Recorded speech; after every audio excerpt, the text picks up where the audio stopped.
Hey, what's up? Today we're going to be watching some more Star Trek. The episodes today are going to be Blaze of Glory, which is Season 5, Episode 23. Yep, 23. So everyone get queued up to that. Then Empok North and In the Cards. Blaze of Glory is going to be a pretty good Eddington episode. I like it. Empok North is, of course, a crazy Garrick episode. And In the Cards is sort of a... how would I describe it? It's a sort of a comedy episode. It gets you in a little bit of a positive mood before you dumping you right into the Dominion War, where everybody just starts dying and losing limbs, and it's generally unpleasant. Fun to watch, but kind of messed up. A bit of a quiet day today, but that's okay. With the fact that it's quiet, I can get a little bit of work done maybe. Like I've got this video that I want to make for tomorrow, and I have the script, but I need to actually, record it. I could just do that. I'm not doing anything else. I mean, I'm just talking to you guys for 4 minutes until it's time to actually start the episode. So screw it. Let's just do some work. So I have a theory about Boothby.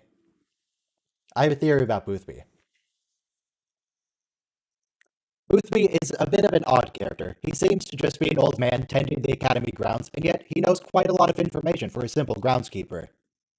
Now, I'm not saying there's anything nefarious going on with him, but something is up. And I have an idea what that something might be. Boothby is a hologram. He knows so much about everyone at the academy because he's literally in multiple places at once. A teacher... Where was I? A teacher thinks you need some advice about some moral quandary. They activated Boothby hologram in your proximity. Go somewhere off limits like the flower beds. Proximity activated Boothby suddenly comes around the corner. Planting your own garden and failing miserably, suddenly Boothby.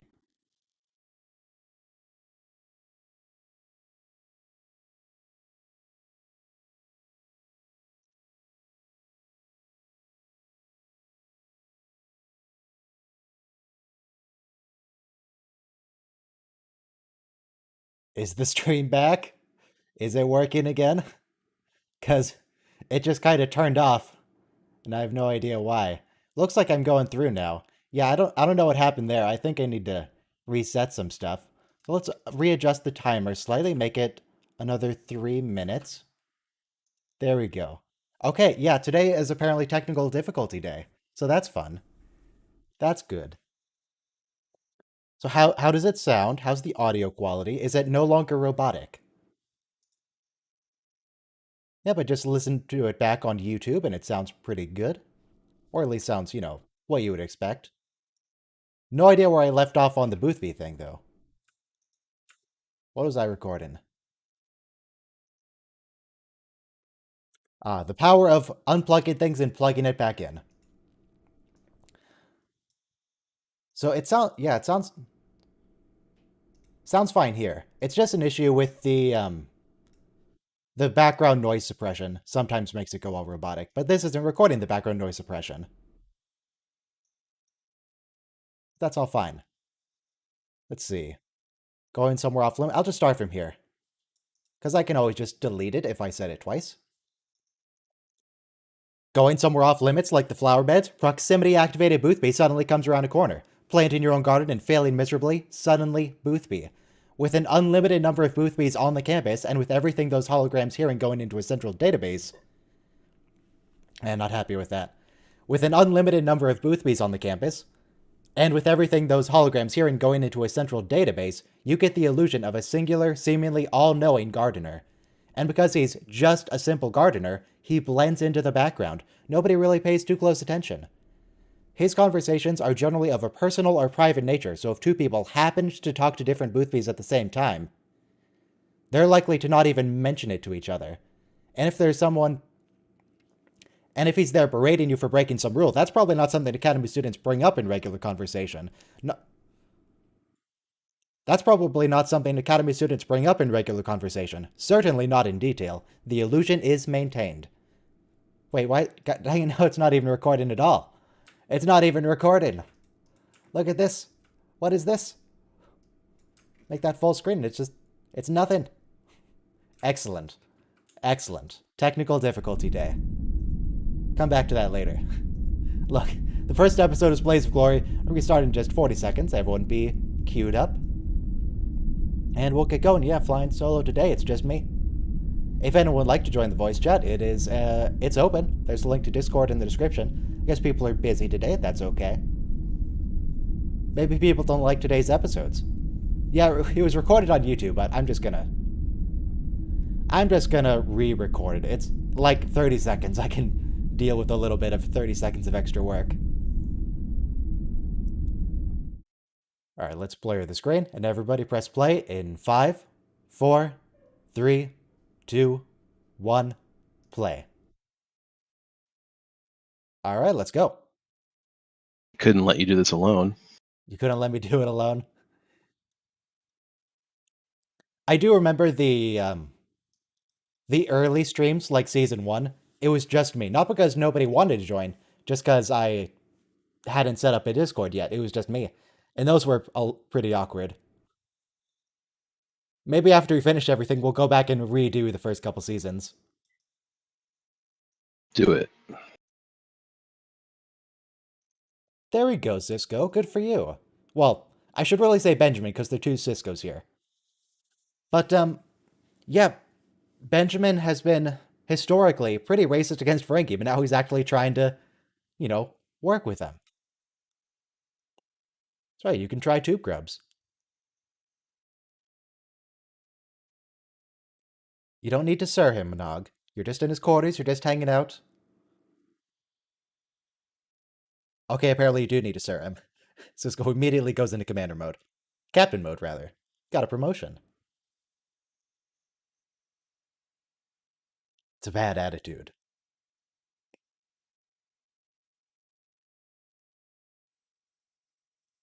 Is public intoxication... what did I say? Intoxication? What? Intoxication. Is that a crime? In Star Trek? I don't know. It's a good question. Maybe it's not because Synthahol has made it super rare, and they just forgot that it's even on the books. Well, I mean, I hope murder is rare, but it's still illegal. Yeah. Oh yeah, they're living together. That's right. Yeah, it's like an apartment. Yeah. It's like the Odd Couple. Last time we saw them, they were just messing with people.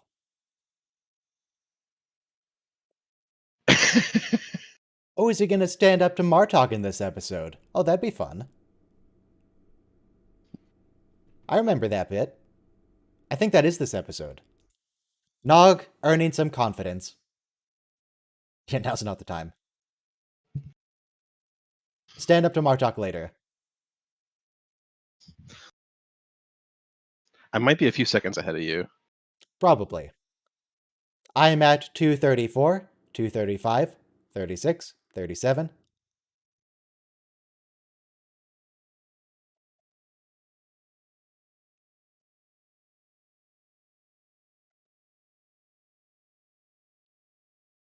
Yeah, we didn't wipe out all of the Maquis, but we're about to. Finish them off. Wipe them out. Yeah, I'm pretty sure that Ensign Rowe's just dead. No, she was Lieutenant Rowe by the time she defected. Good for her, she got a promotion. That's true. I have a feeling she survived. She's supposed to survive because Major Kiro was supposed to be Rowe Laren. Well, so I assume they intended her to survive. By the time of the defection episode, they'd already started like season 2 of Deep Space Nine, so she'd already turned down the role. Oh, yeah, good point. Oh, yeah. She just wanted to be Rowe. Well, she'd still be Rowe. She'd just be... Rowe, yeah. She just wanted to have... What did she want to do? Did she want to do, like, movies or something? What happened with Michelle? Yeah, I don't know why people turn down a paycheck and gamble on a larger career when, like, how many people from Star Trek have actually managed to pull that off? Patrick Stewart? I mean, she's still working. I'm looking at her IMDb right now. There's a fair bit of work here. Yeah, but I mean, do you know any of her work? You know what I mean? Like, I mean, I don't really watch a lot of shows in general, so... Exactly. She was in the the Hunger Games Mockingjay Part 2. As who? Lieutenant I'm racking Jackson. my I've never brain. seen that, so I don't know who that Oh, is. just like a background character, you know? No, Okay. well, let me look it up. Lieutenant Jackson, The Hunger Games, images. Honestly, it doesn't even look like her. Yeah. I can't recognize her without the Without the nose nose ridges and the and the haircut. and the and the eyebrows, Oh eyebrow man. ridges. Yeah, that's apparently Michelle Forbes in The Hunger Games. Looks absolutely nothing like not Major Kira. Of course she doesn't look like Major Kira. Like Lieutenant Rowe.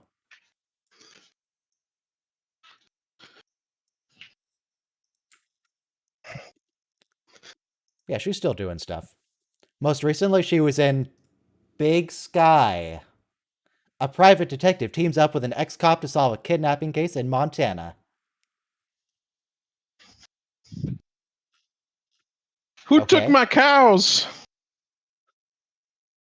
There are people in Montana? I've actually I kind of want to move to like Montana or Wyoming because of the population density. People are just the worst. So Would you like to have seen Montana?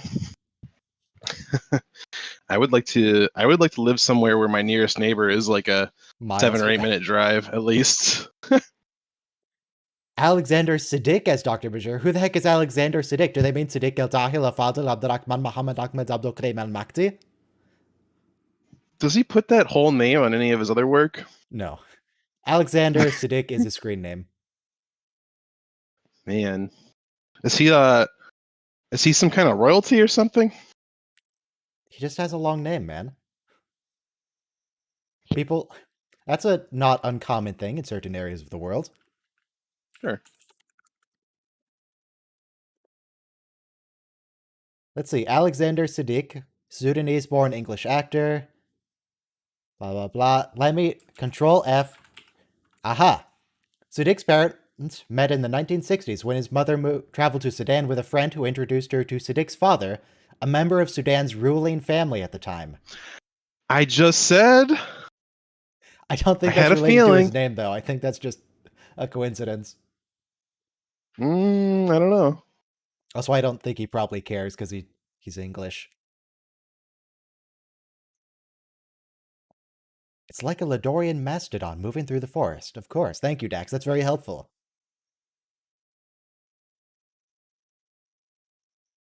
It's today World Tuna Day. Everyone's busy. Okay. Today's what? World Tuna Day. No, I don't know if I've ever Mm. actually eaten tuna. I just know it smells bad. Oh, well, the tuna in a can, I don't even know if that's actually tuna. That can be all sorts of stuff. Okay. I mean, there's tuna, but I think that they pat it with other types of fish as well. But like I imagine like a tuna steak or like taro from a sushi place are probably pretty good. I have no idea. I don't eat fish. Maybe I Yeah. should find a fish. The last fish I ate was a salmon, and that was years ago, and it was pretty bad. You're in California, right? You should be Yeah. able to find pretty good sushi out that way. There's sushi places, for sure. However, most of the fish that people sell around here is salmon because we have this river, this big old river, that's just chock full of salmon. There's salmon everywhere. And I did try one, and Nice. it wasn't good. Well, Actually, I think I tried 2 salmon. I like hamachi, and I don't know if I've done salmon sushi, at least uncooked. Well, I didn't have salmon sushi. I had a grilled salmon. But who knows? Maybe it's a thing like, oh, I don't like asparagus. No, it just turns out my parents suck at making asparagus. Yeah, yep. Who knows? I like a maple glazed grilled salmon. It's pretty good stuff. Okay. Maybe I'll get a salmon and a maple glaze.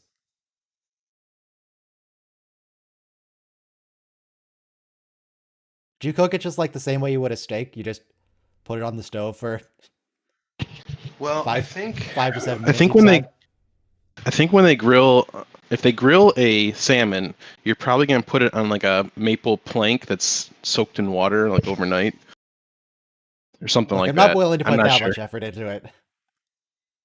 I'm just gonna. Anyway, there's a Star Trek episode happening. I don't know if like anyone was aware of this, but Eddington here is talking about a missile. They launched a missile. The Maquis have a nasty habit of that, actually, of just launching missiles at people, launching missiles that they can't stop. Bolana Torres launched a big old missile that was its own like starship. Yeah, that's the missile you want to send That was a after good the missile. Dominion Actually, it founders' wasn't a very homeworld. good missile. It kind of malfunctioned. Well, it didn't expect to be transported into the Delta Quadrant. I mean, before that, it malfunctioned in that when it actually landed on the Maquis target, it didn't explode. It didn't. It didn't even land. Actually, it just went into orbit because the detonator Did failed. they intercept it? Oh, well, No, that's what just the Cardassians get for hiring the lowest bidder to yeah. build the B'Elanna missile. starts mocking them. It's like, oh, leave it to the Cardassians to find the perfect unstoppable weapon, and then arm it with a simple kinetic detonator. They probably bought some detonators from the Ferengi, and the Ferengi were like, we're going to give them just empty casings.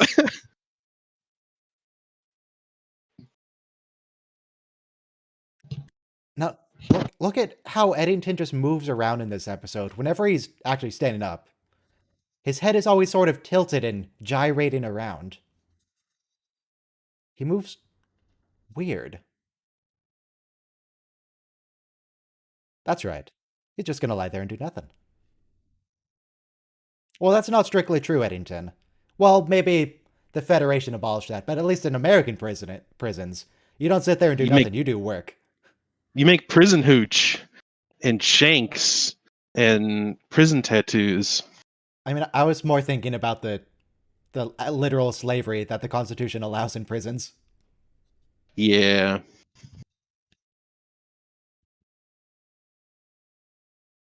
Make license plates. Make some furniture. High quality furniture, too. You can get from a prison. Decent tables. Yeah, they make good stuff. I wonder if I could order a custom desk from a prison. Well, probably not custom. Probably the idea is they sort of just make the same thing over and over again. Well, see, that gets boring. Maybe they would do custom desk. It's supposed to be boring. It's a prison. And it's that's not what's meant wrong to with have prisons. fun.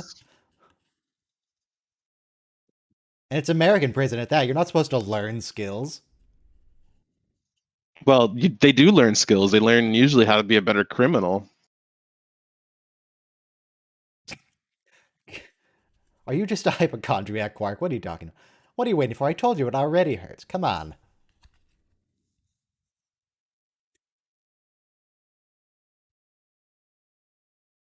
Stark Naked Morn.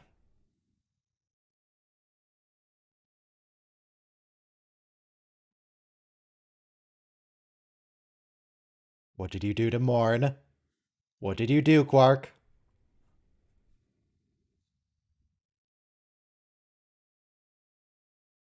Now this is just victim blaming, Kira. He got hit with a stool and Morn just started screaming. It's not his fault.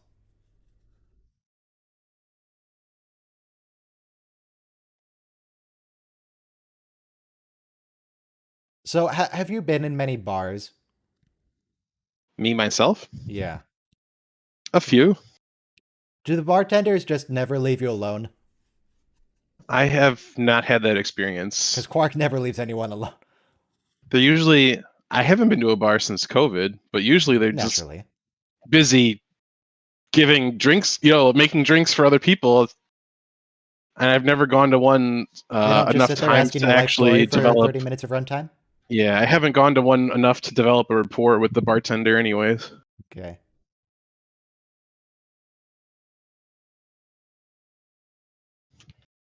Quark, what did you say? Yes? My father owned a bar. Okay.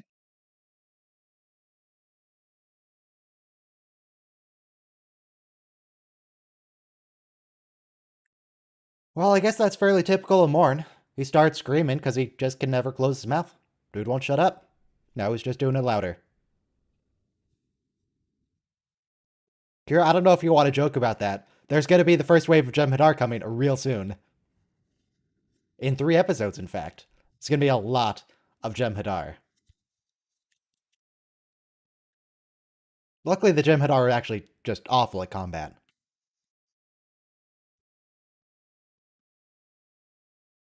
Yeah, I don't get that. With the Jem'Hadar being terrible at combat, or them taking a runabout? Because it seems like they definitely could take the Defiant because Jem'Hadar. they have a cloak. Do they use it in the Alpha Quadrant at this point? Yeah. Oh, all the time. Well, Including in front of other people. They went and saved Gol Dukat, and they decloaked right in front of a bunch of Klingons.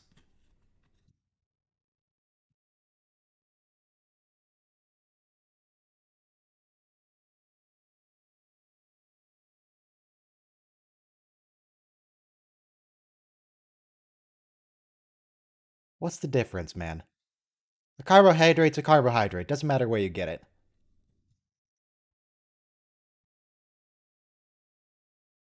Like, do you really care about the fact that water you drink has been filtered through other bodies before? Do you actually care?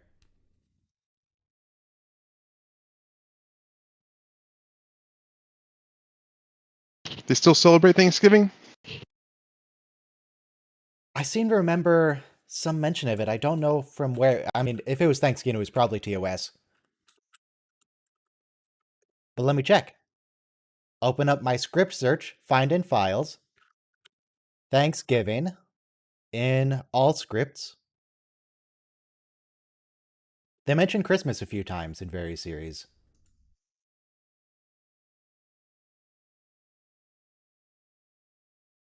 So yes, Eddington right here says Thanksgiving. Tucker in Enterprise talks about Thanksgiving. And Captain Kirk talks about Thanksgiving. On Earth today, it's Thanksgiving. If the crew has to eat synthetic meatloaf, I want it to look like turkey. Seriously, look at his head. It's always tilted to the side. Dude doesn't just stand up. Hey guys. He's a 6 foot Hi, tall James. bobblehead.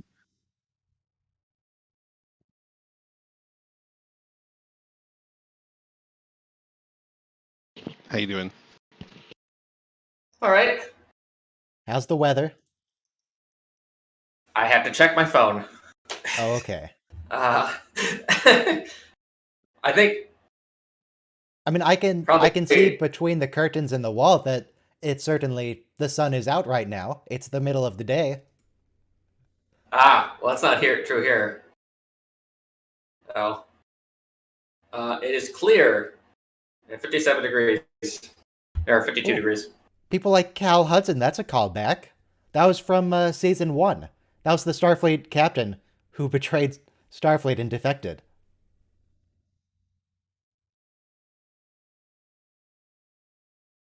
And Sisko was a lot less personally offended by that than he was with Eddington.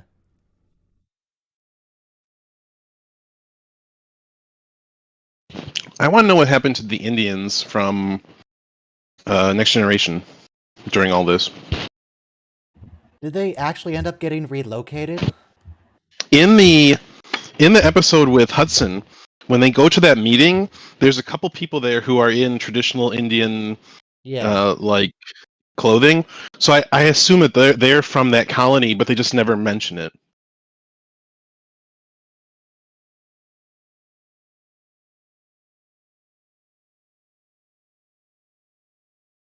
I mean, Eddington, you say that, but I distinctly remember the episode where you were captured.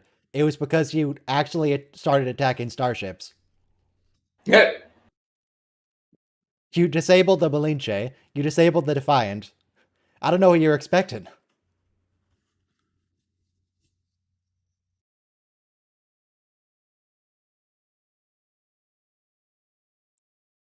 Man, look at that enunciation. Very precise mouth movements on Sisko. It gets precise when he's mad.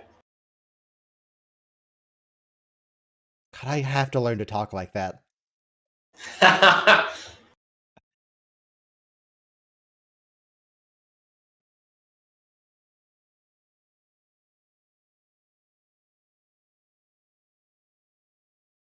Maybe I just need to start opening my mouth more when I talk, because he opens it like all the way to pronounce a single syllable. That's true. He doesn't say dominion, he says dominion. I'm not entirely sure that What Cisco you is quite want? mentally stable. No. Something is wrong with this man. Does he move his jowls in this episode? That's when he's really bad. Jowls get shaky. I don't think so. I don't think he really gets mad in this episode. I think he's pretty chill. He gets a little mad. He's always a little mad. Yeah. Yeah. Those oval openings on the side, I assume those are windows that they have blast shields shut and they never have them open. I wish for once we get to see that window open.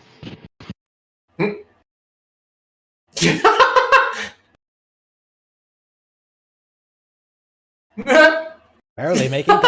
Hit him harder. Now, this here is I why wonder if the script Klingons just are said- terrible scientists and terrible doctors and terrible everything intellectual. Because they all have brain damage from this. Imagine the makeup artists have to make those prosthetics to withstand that. I wonder what they did. Oh, wow. Yeah, that's They a good just- point. Do they just have to cut and reposition them every time they hit their head? Stand in exactly the same spot. Maybe, they're just really good at stopping right in the middle, Yep. That sound effect can do a lot of work. right? And then you just take it from an angle where you don't really see the Yeah. conflict. Yeah, good call. Even one of the Starfleet people in the background was literally pointing and laughing. Yeah, good luck earning that respect, Nog. Some lovely plasma storms. Nice, yeah. Wake up, sleepyhead.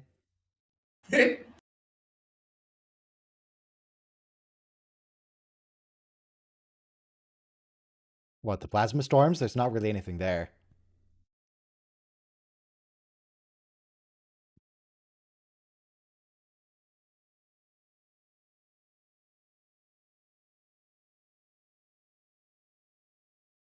Jem'Hadar warships. Oh, right, because the Badlands are on the Cardassian border.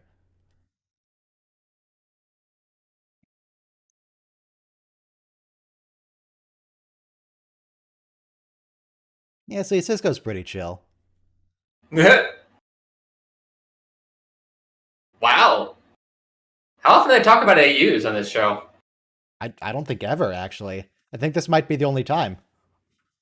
No, they What? do it a little later in this series as well. Huh? It seems like such an arbitrary unit. Do you think the viewers would be familiar with AU? I'm You know? familiar with AU. Okay. Yeah, it's an interesting question. Okay, I'm looking it up. So, I have a... apart from this episode, there are only 2 mentions of AU. Harry Kim calls something 7 AU in diameter, and Janeway says that the scan radius is 10 AU. I could have sworn that there's a line after this episode where they use AU to measure something in Deep Space Nine. Maybe it just didn't, maybe it's improperly spelled or something in the script, I don't know.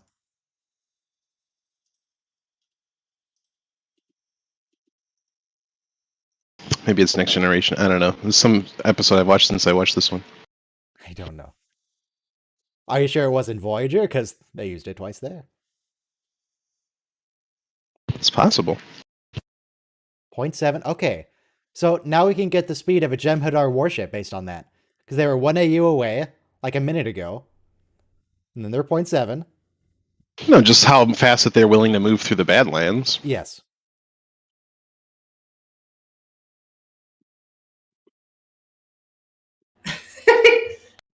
Nope. This is your job now, Eddington.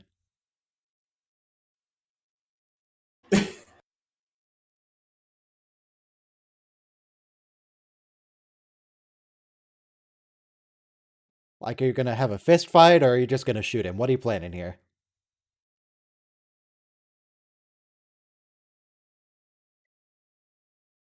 Well, that sounds like he's just going to shoot him. Also, kind of Yeah. looking at Eddington now, he kind of has like, how would I describe it? Kind of like baby-like facial structure. Like the wideness of his head and the... Mm. A bird.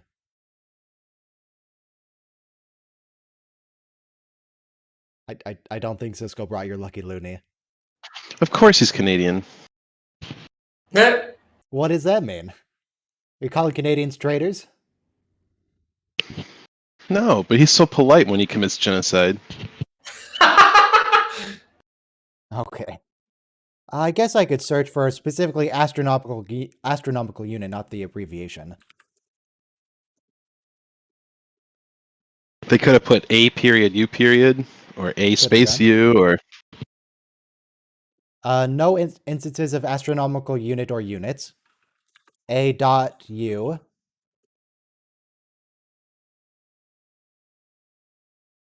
Aha, there's one instance of A dot U dot. Where, okay. Enterprise Recreation Deck, so that was Star Trek the Motion Picture. The cloud is definitely a power field of some kind. Measures, my god, over 2 AUs in diameter.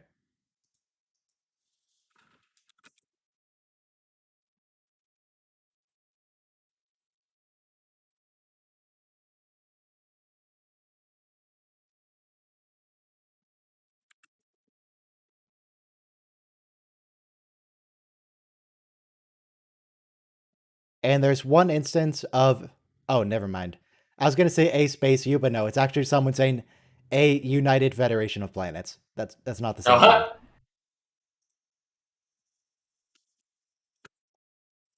yeah, I don't understand the why they use this unit. You think that this is more obscure than just saying, 3 million kilometers or something like that? It does give a better sense of what the distance is if you know what an AU is. But that's my point. Is I don't think the general, maybe Yeah. people who watch Star Trek are more likely to know, but I mean, 1 AU is a lot of kilometers. It's a really big number. How many exactly? Yeah. Let's see. 1 to 3 or 5. 149 million kilometers. yeah, 1.496 times 10 to the 8th. That's true. That is interesting. They usually don't talk about distances about that size. It's usually either thousands of kilometers or light years. See, but they could say they're 1.5 million kilometers away. Yeah. They're 1.4 million kilometers away. For some reason, those distances just don't come up very often. It just seems weird that they arbitrarily choose now to start using The highest a new kilometer unit. range they use is 20 million.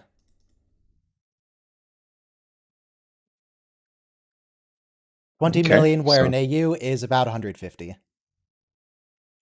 150, I thought you said it was 1.5 million. I said but yeah, 149 makes more million, sense. so about 149. Oh no, they do use 2 billion kilometers at one point. Yeah. Oh, and then Barkley says 4 billion kilometers. What order of magnitude is a light year? A lot. Yeah.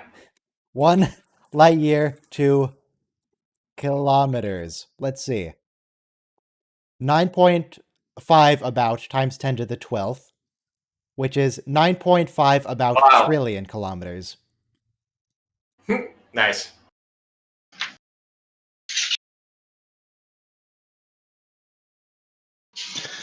They just stick a magnet on the door when he's got a girl over, so Nog knows not to come inside. Okay.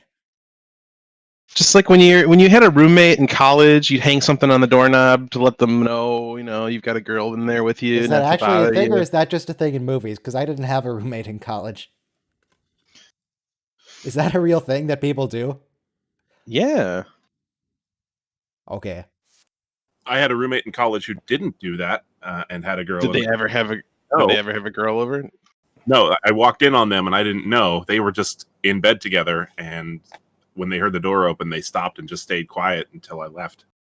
Okay. I didn't know until much later that was going on. You should have asserted dominance and stood above the bed and just made eye contact with them.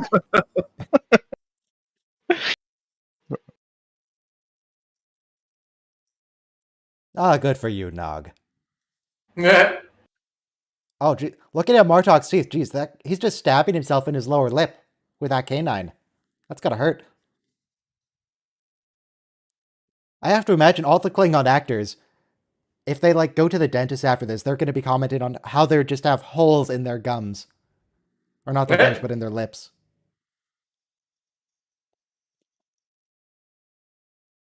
They're stabbing themselves constantly. It's gotta hurt.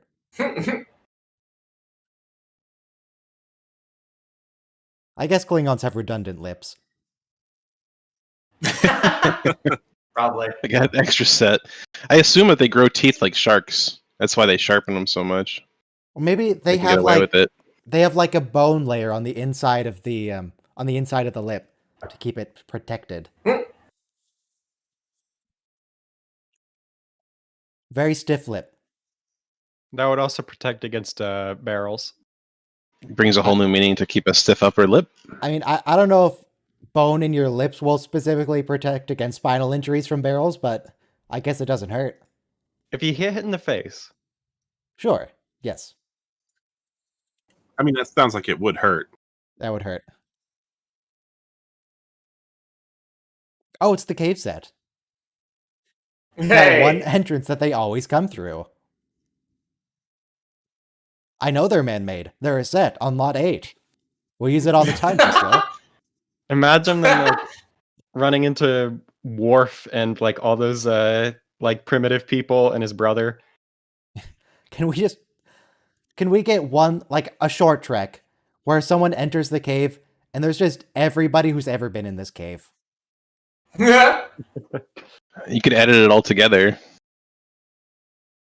If they use the same camera position. A compilation of everybody walking through that one corridor.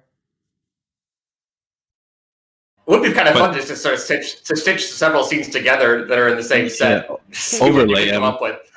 And like, Overlaying might be difficult, especially because some scenes like this are really foggy. Might So just be able to the cut background between replacement them. is more difficult. Now I'm thinking about like because it wasn't a bunch of TNG sets originally from Star Trek 3, the movie.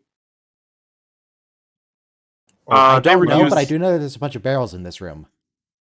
I think they used the they engine room expanded from room. TNG. They expanded the interior corridors from the refit Enterprise in the motion picture and turned That's those what I was into thinking. TNG sets. Yeah, I thought there was like a bunch of sets from the motion picture in TNG that they redid. yeah, they just reused that stuff. I'm just imagining trying to edit those together so that they meet each other.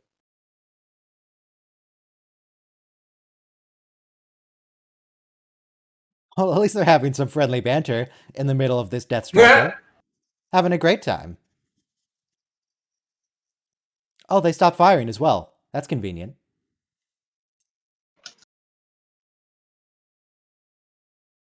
Eddington, would you care to start firing? There you go.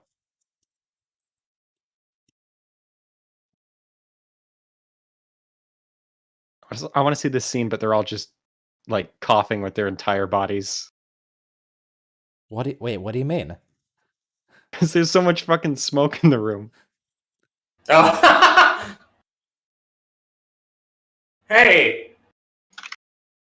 Jen and Nara actually won in hand-to-hand combat. Wow. Is that the first time?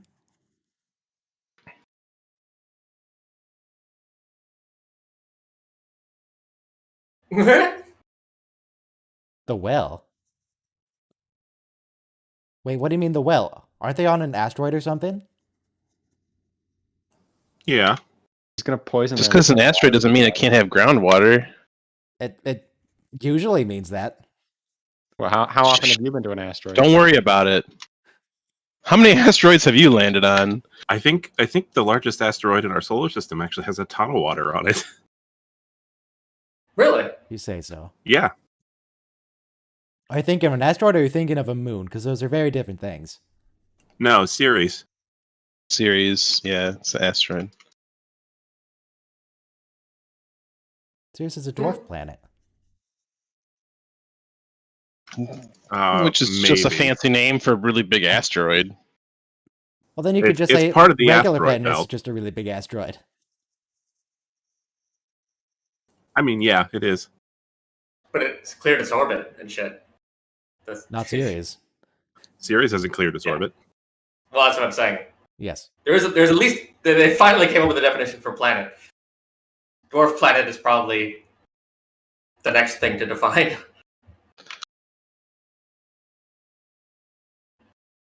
Dwarf planets are those things which feel like they're too big to call an asteroid.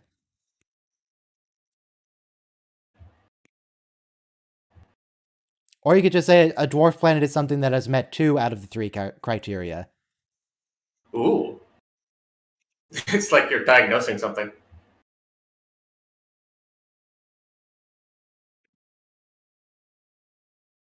Oh no? So OBS is reporting issues right now with the connection. Hopefully everything's okay. Yeah, planets don't Game looks necessarily have alright. molten cores or moons. Because, like, Mars's core is pretty cold. Jupiter does... Well, Jupiter's core is confusing. So, isn't the Mercury hypothesis that Mercury doesn't even without a have molten core, you don't have a magnetic field, and then you won't, like, your atmosphere is going to get blown away from cosmic winds without a magnetosphere? It I certainly mean, most doesn't planets help. in our solar system don't have a magnetosphere. Say again? Most of the planets in our solar system don't have a magnetosphere. They don't have very much atmosphere either. Well, Yeah, Venus has a there's- huge atmosphere, but yeah. There's issues right now with the stream. I don't know why. Because there's nothing else going on with my connection. It seems okay. It's just OBS is being all Yeah. screwy today. I was I looking can at it and find- it did buffer for a second. Which is Have you definitely tried gonna praying to cause the sync prophets? issues.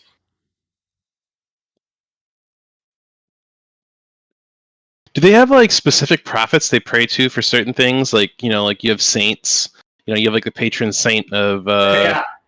you know, different things. Yeah, but when They they, have, say like- prophets in DS9, they don't mean a person. Like they don't mean prophet like they mean like we mean prophet. The prophets are their gods, so it's not. Yeah, right. But do they Saint. have a pantheon of prophets Right. with specific prophets for specific things? Or is it just They Good never question. mention any specific prophet. They mention prophets in the sense of like emissaries. They do have people who wrote the prophecies. Like there are named Oh, interesting. prophets. And people those who would wrote the prophecies. literally be prophets then, in the sense that we But they're- use them, as opposed to the They're Yeah. Earth prophets. They're not. So that's They're confusing. not prophet prophets. Also, just They're for the not record, the the prophets. officially the 3 criteria for something to be a planet are orbiting the sun, being large enough that it's round or nearly round, and it has cleared its orbit of other material, mostly. is that the reason why Quark originally came to Deep Space Nine? Because he heard the Bajorans worshipped prophets, and he thought Yeah. the wrong kind of prophet. I'm pretty sure they make that joke about 10 times in the show. In an episode title, in fact. Yeah.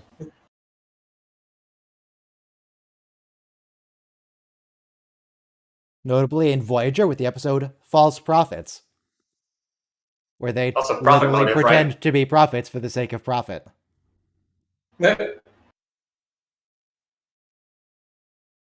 Oh, you're about to get punched, Eddington. Eddington, don't trust that smile. There we go. You can always tell when It's def- Cisco's about to punch someone because he gets all friendly. Starts smiling at them.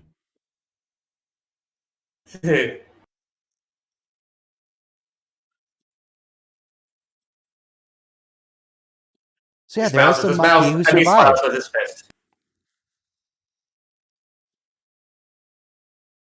Well, actually, we do know. Well, not know, but we will know. Technically, in the course of the series, of one named prophet, the sister. Right. Well, this is The Cisco. Wait, I mean, well, does his mother, yeah? Was it Sarah Cisco? Sarah. oh, I thought Well, you I meant mean- Cisco. But that wasn't really the name of the prophet. That was just the woman she possessed, or the prophet. Yeah. possessed. Yeah, she but possessed she was Sarah she Cisco. was a specific prophet. Like before, the prophets just appeared as people that you knew, and here is someone who he had an identity that wasn't just borrowed. You know what I'm saying? Right. Yeah, that's fair. It's like this is a specific prophet. I mean, there Every was time he definitely an sees it, he identity that was knows. borrowed, but it was consistent. Right. We don't know if like the prophet that he sees as Major Kira is always the same Right. prophet playing Major Kira, but we're certain that it is with his mother.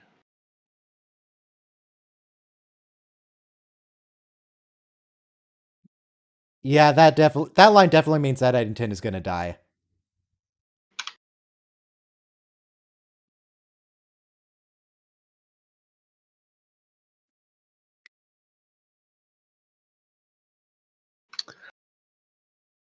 Oh, good synchronized backpedal.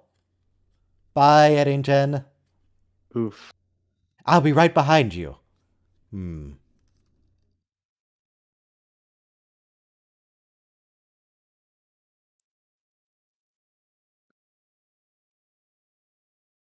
Look, Cisco, you know this man. He just wants to die a hero. That's all he wants in his whole life.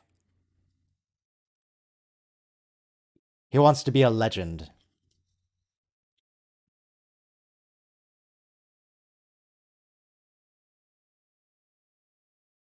He has a legendary hairline. Yeah. He has more hair than Cisco does. Only because he shaved his head. Also, his second career choice that he was considering was just stage. He wanted to be in a musical. Yes. Where's his Specifically, glaive? old French melodramas. Exactly. He wanted to Avery Brooks wanted to do the shaved head goatee thing since the beginning, but they wouldn't yeah. let him because they said that it would look too street, was the term they used. He just came from, what was the show that he was on before this where he was like a His name was Hawk. I don't know the name of the show. Hawk, yeah. But he Maybe was, the I don't name know of if the he was show a was private Hawk. investigator. Was Yeah, I don't know if it was a private investigator or something like that. the show any good? I don't know. I never saw it. Maybe we should have a watch along. I have to guess it's not that good, or else we would have heard of it. The show is Rebecca called doesn't A seem that Man beat Called up about Hawk. the fact that her husband's dead. And he was in Shaft too, wasn't he? I don't know. When was American History X? Oh Is God. that Um, fear post? 90s? Yes, I think it was early 2000s. I think it was actually after. Oh no, it was 98. Oh wow! I thought it was after Fight Club. It might have been filming around the same time. No. I would have. Yeah, It's a year before Fight Club, so that makes sense. Because I wasn't aware of it for a while, and like, I was in high school when Fight Club came out, so of course it was the most incredible thing that had ever been created. Of it's course. still a pretty good movie, even if you It is. set aside your But- teenage grandiose visions Exactly. of what it was. Yeah. I was vulnerable to it at the time. Yeah. I mean, That's a good movie, though. As an adult, I think you're kind of supposed to realize that maybe this crazy man is not entirely supposed to be a role model. Maybe the villain of the Yeah. movie is supposed to be someone you're maybe supposed to look critically at. Hopefully, you live long enough to see yourself become a Squidward. I don't know if I saw himself as like heroic exactly, but He probably saw himself as necessary, as an Yeah. agent of change. oh yeah, he saw Again- himself that way. Yeah. Against the forces of orthodoxy or whatever. The soulless minions of Orthodoxy. Right. Have we done that one already? No, that's the third episode, No. and this is just the first that we're on. Okay.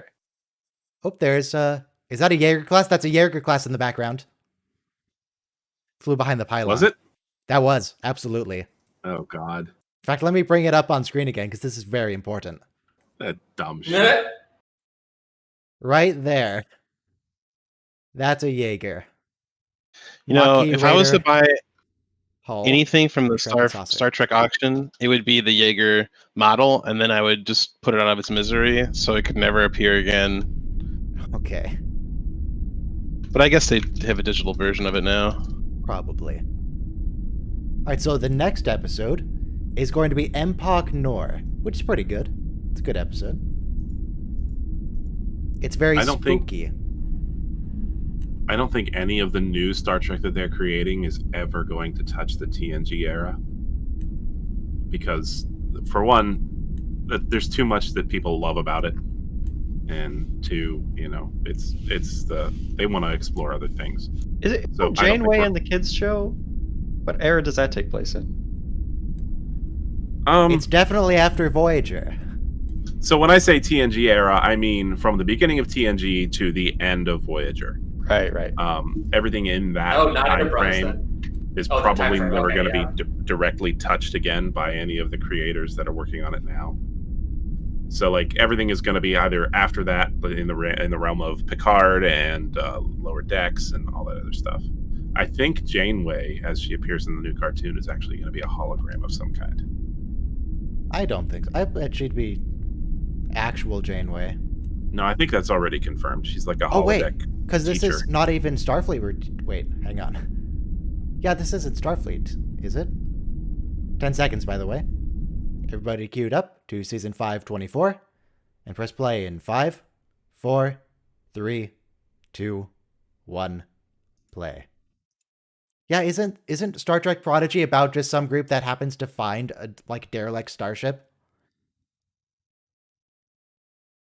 I really liked the Red Letter Media concept for the Picard series, where they find the USS Galaxy and he boards it, and they try and fix it. And that was their concept for the Picard series was better than what we got as the Picard series.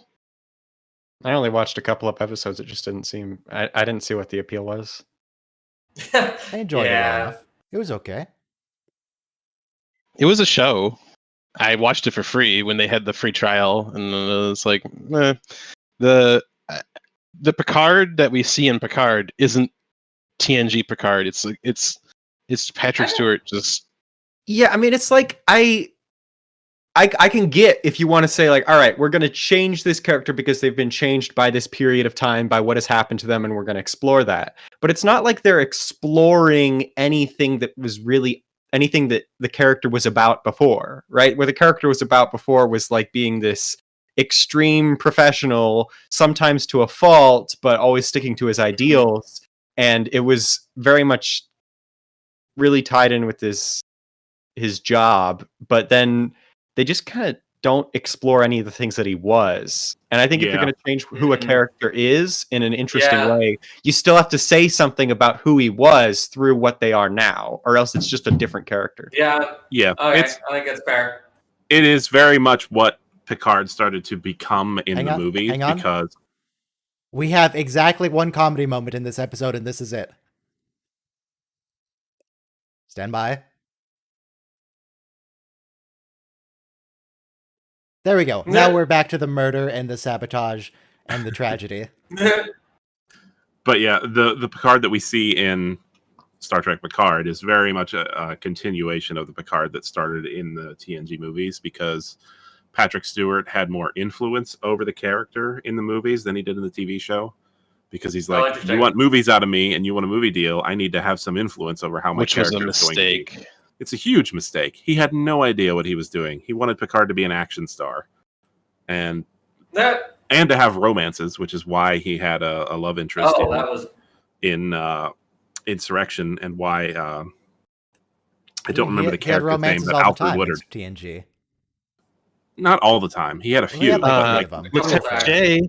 He's He always had- going on dates with Lieutenant J. he, They clearly had something going on. True. There's an idea for a video. What actually happened between Picard and Lieutenant J?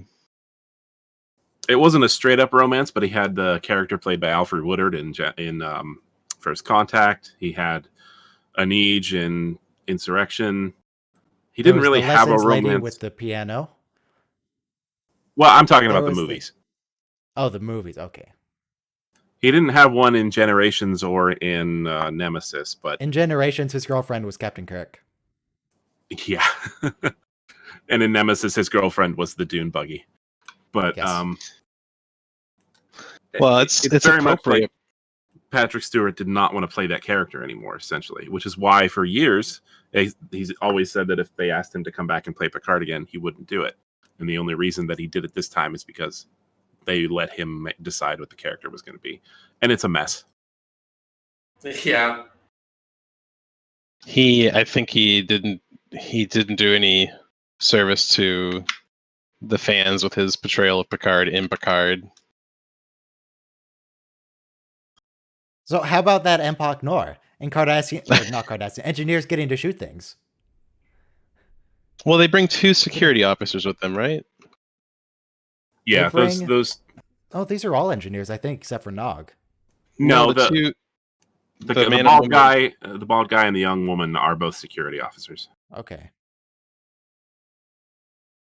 I like how he shows Why- up with a pulse phaser Why rifle does he have a and. rifle? For extra. Well, he's the large only roles. smart one. He's the only smart one here. Let's be fair. Oh, I completely misremembered that scene. I thought they said like you can come, but you have to leave the phaser rifle behind. No, I think he keeps it. I would. Yeah, he's got it the whole time. He doesn't ever use it though. Okay. Good job, Nog. Nog never shoots anyone. All he does is get shot and captured. To be fair, he never uses it because he never runs into anybody who actually he needs to shoot until it's Garrick who he needs to shoot, and Garrick is too good for him. He doesn't even shoot the Gem Hadar though. In that time he gets his leg blown off. Well, I was only talking about this episode. I'm pretty sure he pulls the trigger at some point and actually fires at them. Oh, he does fire in one of the scenes. In that episode. No, not that episode. I seem to recall him shooting a phaser in some episode at Jem'Hadar. Okay. It might have been Siege of AR 558 because they did have that sequence with the holographic. The holograms. Yeah, that's when he shot it. So he thought he was shooting it at a Jem'Hadar. But he didn't. He never shot nobody. Worthless. He probably served somebody shots at Quarks. And come Wednesday when we get back to the adventure game, I'm not going to be shooting anyone either. Because they won't let me use gun on man. The obvious solution. By Why the did way, they even I let you looked bring it a up. gun? I looked it up in Prodigy. It is confirmed that Janeway is the emergency training hologram. Okay. Oh, jeez. So she's not even playing like a person. Is she going to teach you how to murder your crew members? Because, Possibly. Tuvix. She Or teach marched you- him to his death. Or teach you that a species that probably shouldn't be surviving anyway is more important than getting your crew home. So, before Tuvix, there was that episode where the Vidians take over the ship, but there's like a duplicate Voyager, and they send Harry Kim and Naomi Yeah. Wildman across to duplicate them. Right, because Now, the Harry Kim hypothetically- and Naomi Wildman in their ship died. Yeah, hypothetically, what if they sent across just like a bunch of officers and equipment so they had duplicates? And then, so Maybe if they that's sent where they Tuvok got and all the Neelix, would she still have separated Tuvix if they just had a spare Tuvok? What if there was just another Tuvok? Would they just like put him in stasis in the cargo bay and like they thaw him out when they need him?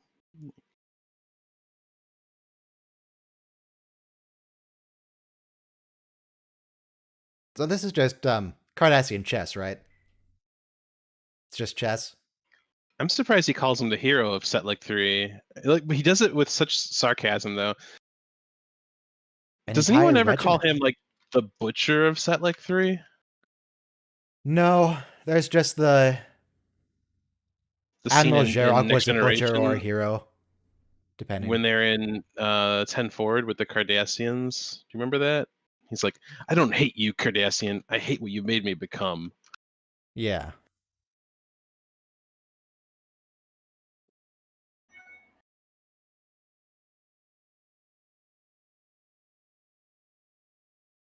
No, there's no way that like veterans have PTSD triggered by chess, right?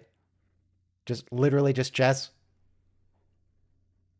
Because O'Brien seems really intent on not playing the game.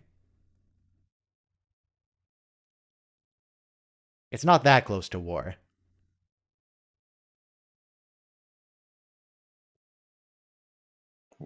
Surprised he could sit in the same room with Garrick in a cramped runabout.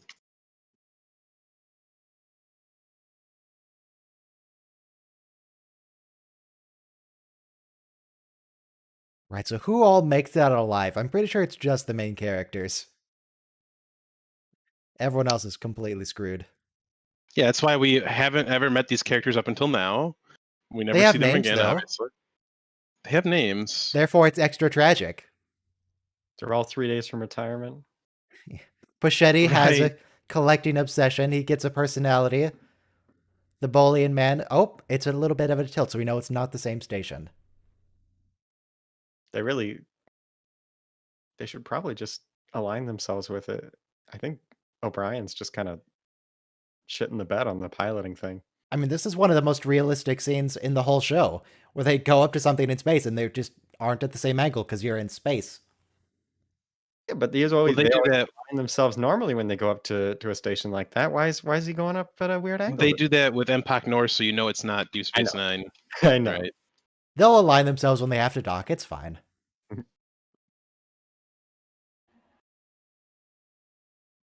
Somebody made a meme about that. They're like, you know, how would it look if they just didn't do that? They didn't meet nose to nose with every ship. And they had all Oh, these look, they're derpy aligned. warbirds. I know there's a Or the- YouTube video like that. The one where it's like the TNG Enterprise just shows up and the other ship is completely upside down because like No, the Why are they Enterprise upside is the down? one that's upside down. one data's like, sir, there's no frame of reference in space. It's astounding that this has never happened before.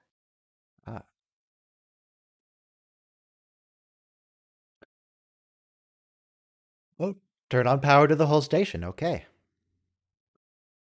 Wow, look at all this money we're saving. We just use the same set. Different They should just- cryopods, though. Just tow the whole thing back to Bajoran space and call it Deep Space 10. Repair the whole thing. Can Or no, we better just- yet, Can we have another send it station? through the wormhole and have a station on each end. Ooh, that's nice. Leave it in the wormhole so the prophets have a place to live instead of just hanging out in the void. That's linear. They're not about linear. Oh, well, that's polite of you, Garrick. A very nice host.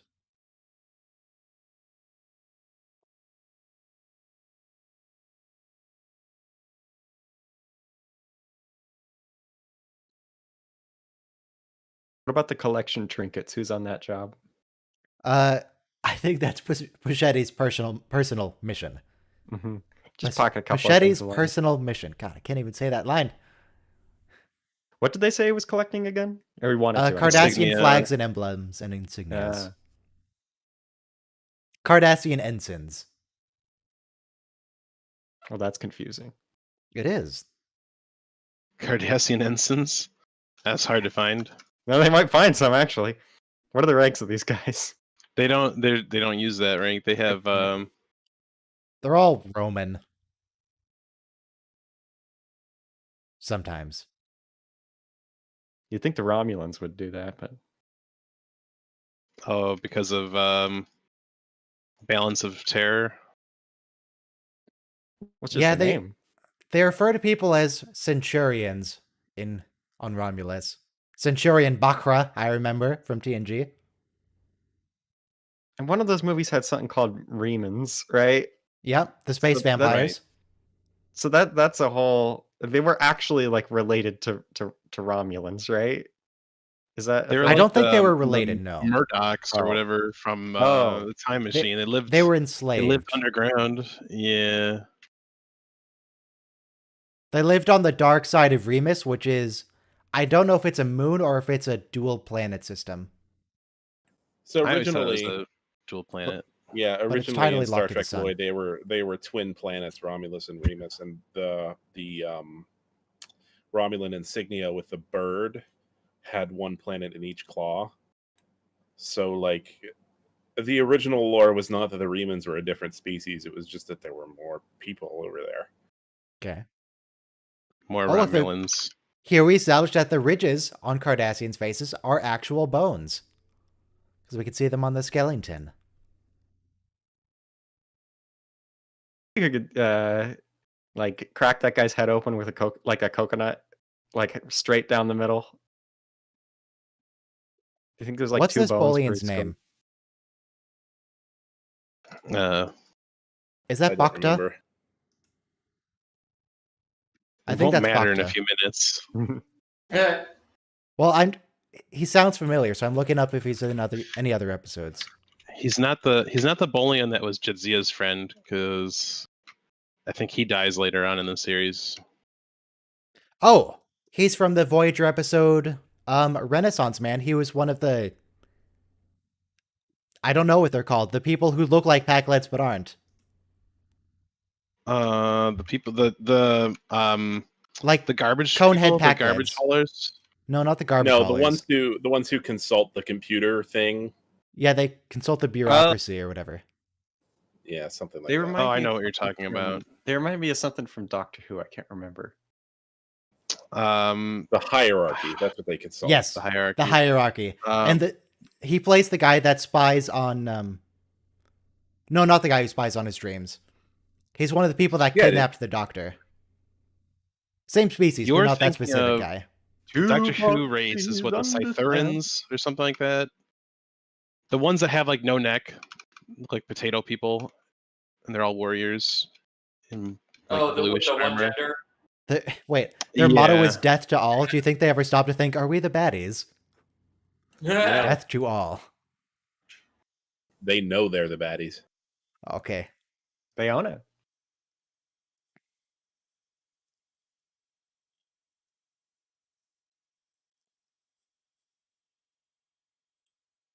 I've been eating.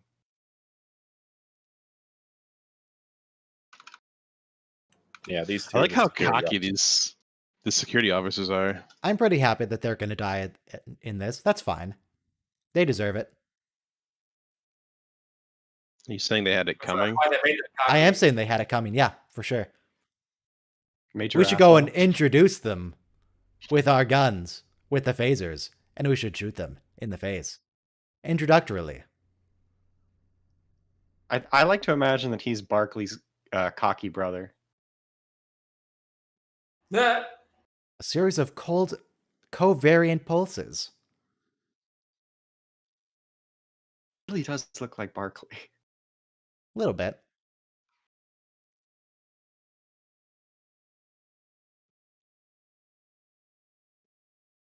Now, see, this is the part in a Star Trek adventure game when I would start to get frustrated with the only options that are available.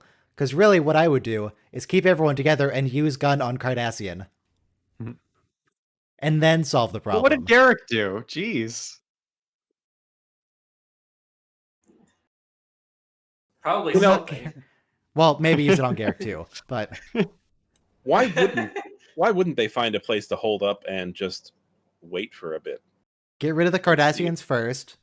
Then, Well, no, just turtle up and wait for the Cardassians to come to them, and then use their combined forces to kill the Cardassians.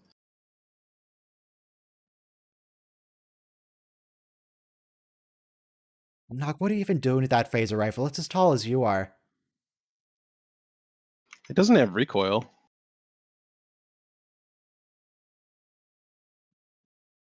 Okay, now what is he doing?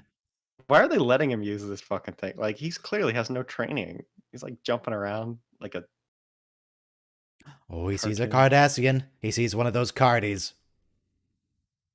Whoa, okay, we don't need to use that kind of language He here. sees one of You know, those there might be spoonheads. Hey, there might be Well, that's Cardassians even in the worse. audience. Oh, there's one of them. Kind of looks like Vaughn Armstrong. It's not him, but it kind of looks like him. Which Kardashian? Kim or?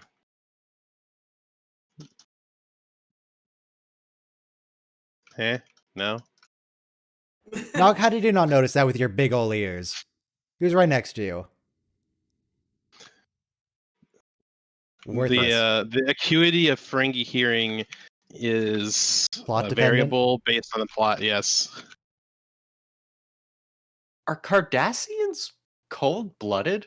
They like heat a lot. They appear to be I think so. lizard people of some kind. They seem pretty active for some guys with Okay, she is a terrible security officer. You can't aim a gun at someone just because the safety's on. What's she doing? Yeah.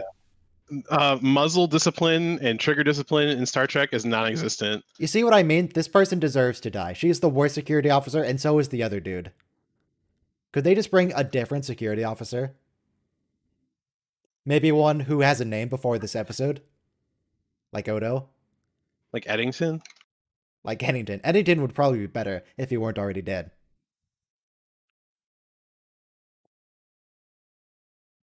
Actually, maybe Eddington's corpse would have been a better choice. It would have been more effective than these guys. Wow. They're nodding Okay. seriously. Now So- I'm wondering, could a It's chain about to thing go down. So one of the Cardassian soldiers that is on Empok Nor right now has 43 appearances in Star Trek overall. Is it the one we Wow. saw first? The I don't know What a- which one it is, but he's a stuntman who either stands in Oh, that makes sense. as an unnamed, uncredited character or is a stand-in for an actor. what's his name? That makes sense.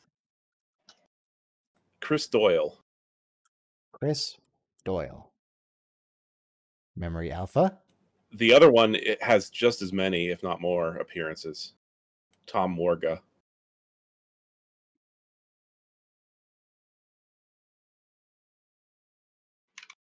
Boy, that shot is the universal one of, yeah, he's about to get hit from behind.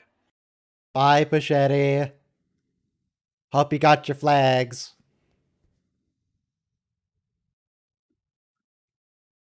Yeah, he has a lot of roles. He was also a stunt double for Brent Spiner. And for Odo. Siddiq. And he's a stunt double for basically every man on the show. Yeah. Tom And Tom Morga's the Paris. other one. Yeah. Tom Morga has more All the men credits. and Tom Paris.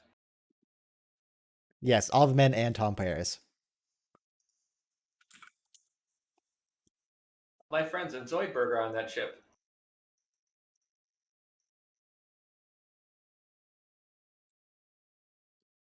Bye, Pachetti.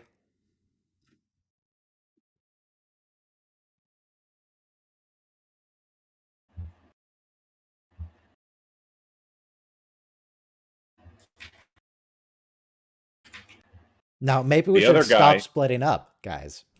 The other Let's guy take has 134 instances of being in Star Trek as a stunt double or a stand-in. Okay. Is he a stunt That's double for insane. every other man on Star Trek?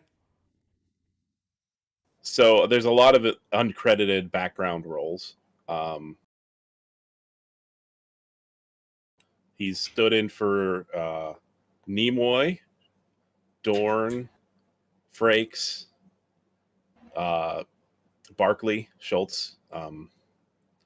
Stood in for the rapist guy in that Mind Reader episode. Okay.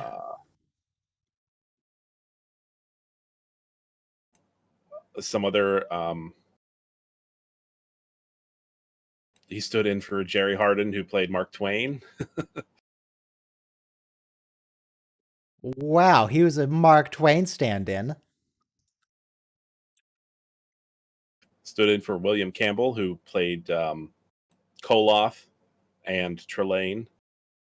So we'll have to keep a very careful eye out next week, because we're going to be watching that Mark Twain episode. Now, for the record, here is the Bolian man in the role I was thinking of. This guy here. Kidnaps Janeway, kidnaps the Doctor, he works with junk and stuff, and he consults the hierarchy. The tactical lights on these phasers really leave something to be desired.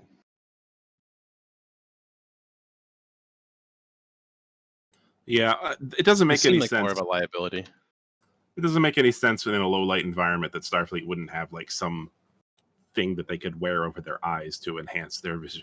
Yeah, Like, Starfleet some doesn't kind really of believe in visor? vision technology in general other than the visor. Because, like, even their flashlights take up your whole hand. They're just these big boxes. Oh god. Yeah. terrible. The beacon, the ham beacon, they call them. Yeah. Palm beacon. There Yeah. you go. I mean, they did better in Enterprise because the Enterprise spacesuits had flashlights on the shoulders. It's like, come on, guys. They didn't even have to use their hands. Enterprise design is so much better in a lot of ways. Yeah, there's a lot of good stuff in the Enterprise design. I like their uniforms a lot. They're very practical and look normal. I don't know why T'Pol doesn't get a uniform after she joined Starfleet. Because she has to stay in a catsuit, Ah, of course. or people won't watch. She got a mean, same special with Troy. exception from Archer. You know, originally they were supposed to have a romance between Archer and T'Pol. They did touch on was that the a little original bit in plan. an alternate timeline episode. Yeah, they teased on it in an alternate timeline, but it never became a thing. But if you like the first season, they were setting it up with where they were like snuggling to stay warm. And she said he smelled bad. Yeah, I remember that. Hmm. Yeah. That's just the way Vulcans flirt, you know. Like, it's kind of off-putting to hear Jonathan Archer say things like, "Oh yeah, I forgot. Vulcan females have this certain feature." Oh yeah. Archer, why? That is, yeah. Vulcan females. Vulcan females. Yes. Vulcan females have a heightened sense of smell. Why not just Vulcans in general? Why is it specific to females? Why? Archer is extremely racist in a lot of Enterprise towards Vulcans. A lot of people are racist to Vulcans Enterprise.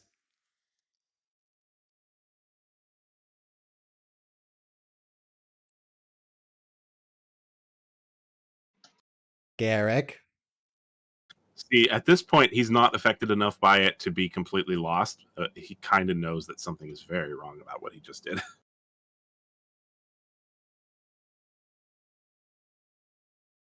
Oh yeah, Voyager did have the wrist-mounted flashlights. Yeah, those were better. Yeah, they were like rectangular, or were they two circles, or were they Yeah. rectangular? Yeah. It was two circular flashlights on the wrist. What's Now, funny what is they Garrick holding. it looks like a phaser, or it's just a flashlight on his belt.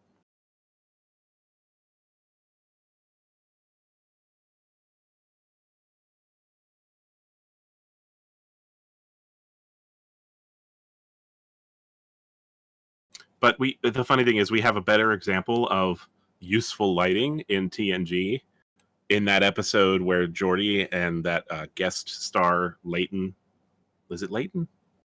I don't remember her name, but the woman with episode the where curly he turns hair. into some weird alien. Yeah, he turns into the other alien. They have a guy on their crew who's wearing like a camera on his head with a giant spotlight. Yeah. And it does such a better job of lighting everything up. It's like, why don't we use those all the time? Well, I guess the palm beacons give the actors something to do with their hands. They can just hold that, and that's all they need to do. Have they ever tried acting with them? Nah.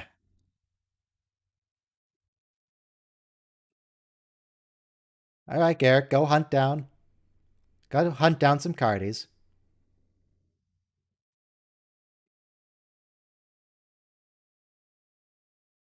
Yes, you are. You're a very good tailor. Oh, okay. Yeah, O'Brien, did you forget about the fact that he literally tortures and murders people for a living, or used to? Because that's... God, he I has think he that does same it for palm fun beacon. in his free time now. You go in for like alterations, or you get your measurements taken, and I remember one time Quark was complaining about the measurements being wrong on a suit that Garrick made. That's a dangerous line of inquiry to be making. You don't want to be insulting Garrick's work. You okay, Garrick? Looking a little itchy.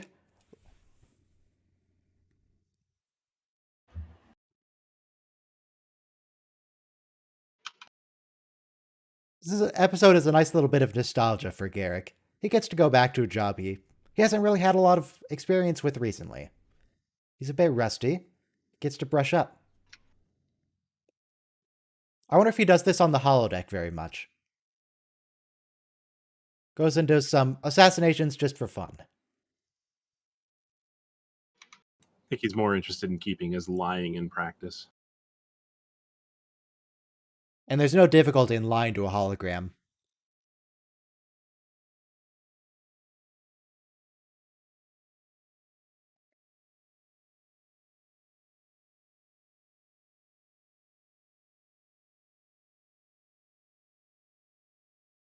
Do you want to pull out your gun, or are you just going to stand there? Just going to stand there?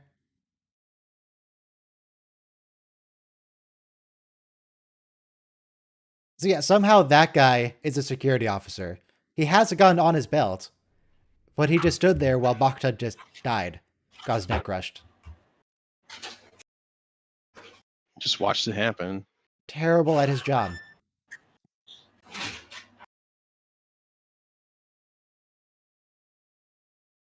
Now Garrick will punish him for his failure.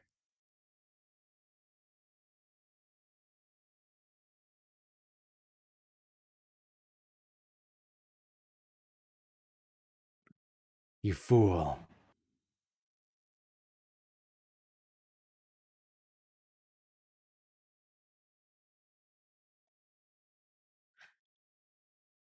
Now that feels illegal. However, it's not really a loss to the Federation because that guy was so terrible at his job. It's also probably not technically illegal because they're not in any jurisdiction. Okay. I think they're in Cardassian space right now. Technically. I think they said the Cardassians pulled out of this entire sector, so like it's not under any control. They just left a space station there? Yeah. They could at least blow it up. It has a core. Well, then it wouldn't be there for when they came back. Right. If they wanted to come back.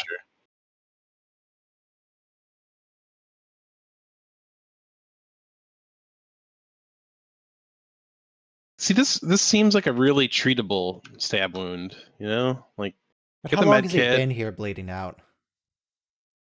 Even then, don't they have that plasma hypo that they can just punch in your blood type and give you a unit of blood? We saw that in the episode where Jadzia and Worf go to pick up the defector. Yeah. Yeah. I don't know. Didn't seem like a terrible stab wound either. The full stab was kind of off screen. He might have like stabbed it under his ribcage and like actually pierced the heart. That would have just killed him. That would have killed him in seconds, though. Maybe they got here really fast.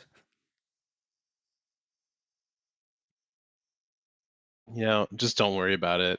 It's fine. Oh, okay. Gotcha. A psychotropic drug. Probably should have seen this coming. Garrick seems like the kind of fellow who would want to get a sample of this drug and have like Julian replicate it for him, and every once in a while he goes on a little murderous bender. That could be our new weapon against the Cardassians. You just get a sample of that drug and replicate it, and you just Dispense launch it at Cardassians. Right. Let it into the Cardassia Prime atmosphere. There you go. However, you might end up creating Reavers if you do that. Hmm. And that yields other problems.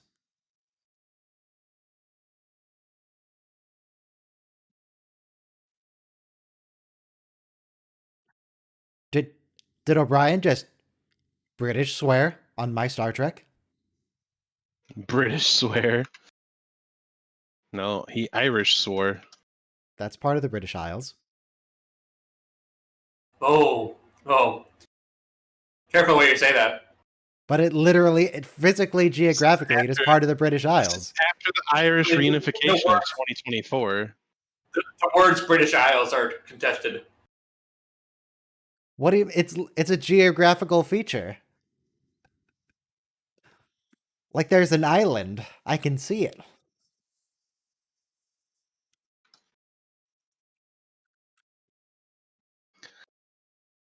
This is just a very violent game of hide and seek. Yeah. British Isles, a group of islands in North Atlantic off the northwestern coast of continental Europe, consisting of the islands of Great Britain, Ireland, the Isle of Man. Yes. Oh, yeah. I don't doubt that's what their meaning is, but yeah. It's right there. You're not wrong, Ryan, but you're wrong. Meh. So people don't like it when you call Irish people British? Oh, oh, yikes! It's not wrong though. Big It's yikes. strictly correct. Mm, They big yikes. They might not be part of the United Kingdom of Great Britain and Northern Ireland, but they're British. Mm, No, I don't think so. They're part of the British no, Isles. most people use British to mean English. I mean, most people use it to mean that, but that doesn't mean it's technically what that means. I don't think it's even. I mean, technically, the island of Britain is the one to the east of Ireland. Well, that's Great Britain. British.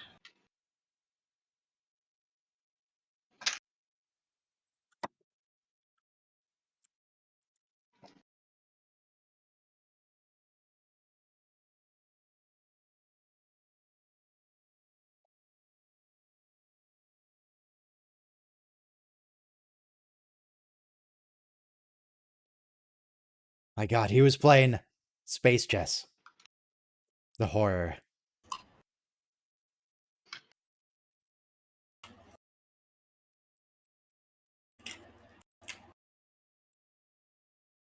I think the Cardassian game. Would you say it's maybe closer to like Kind of look like Gomoku? Chinese checkers. A little bit. Closer to what? Gomoku. I don't know what that is.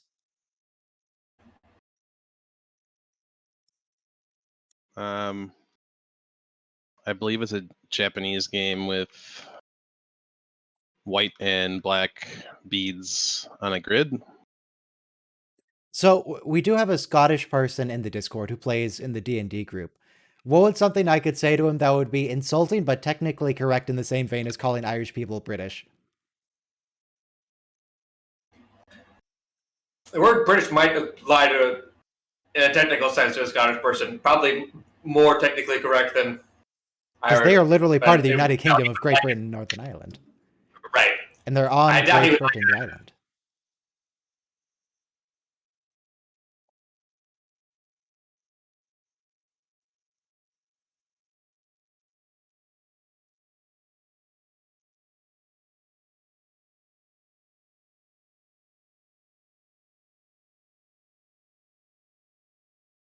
I don't know if Chief O'Brien specifically is a predator. He seems kind of harmless.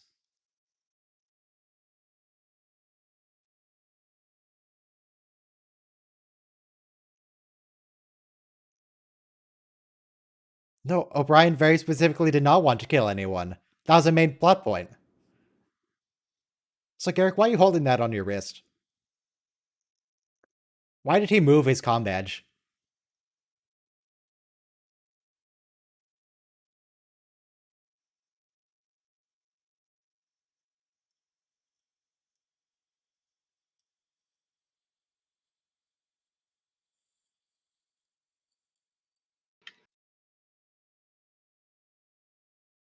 Kennog, all you did is give him a rifle.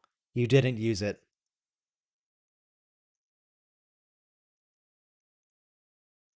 Oh no, O'Brien has a rifle. Wait, where did he get a rifle? Did he always have a rifle? Nope. Did he take it from one of the dead security officers, maybe? Probably. Does he have the... Hold on. He has the old school rifle, right? He doesn't have Yeah. Nog's rifle. He's got the boxy one. Yeah.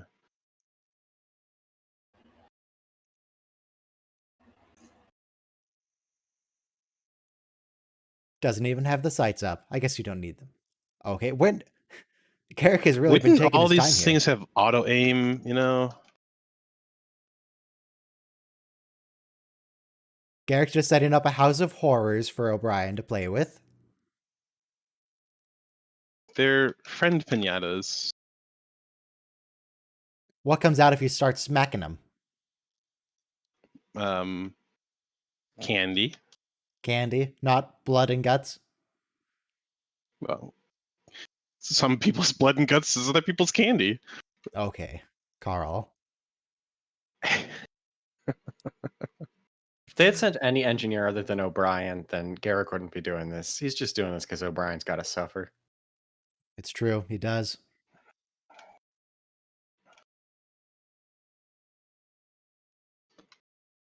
Oh, well, that's polite of them. They're so helpful.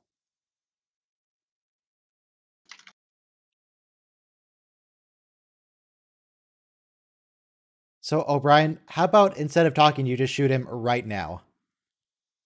Well, he will shoot Nog. Yeah? What's your point? Just shoot him.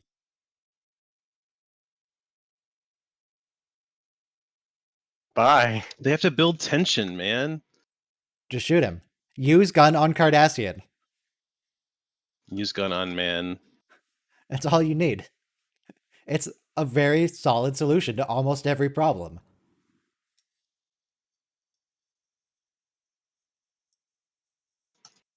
I need to debate this evil wizard to get him to return my castle. No. Use hammer on wizard. Use gun on man. It works. What's to do with the tricorder? That's going to be revealed in just a minute. Oh.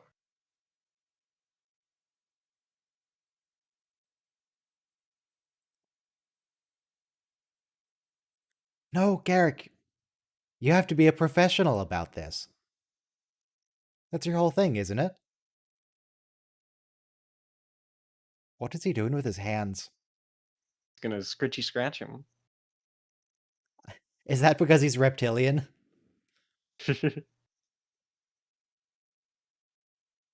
Some good palm punches. Oh, good hammer fist. Right to the back of the head.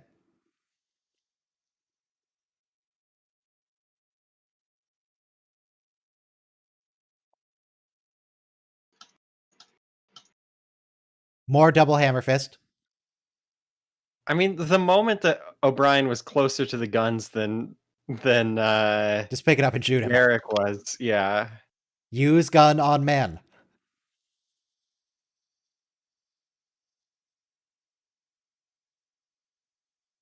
There it is.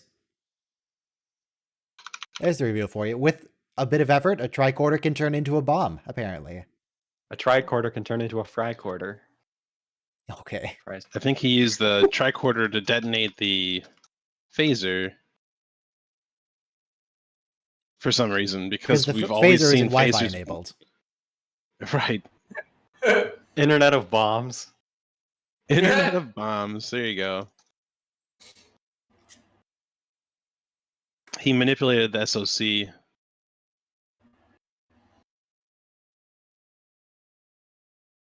All right, now shoot him. Use gun on man.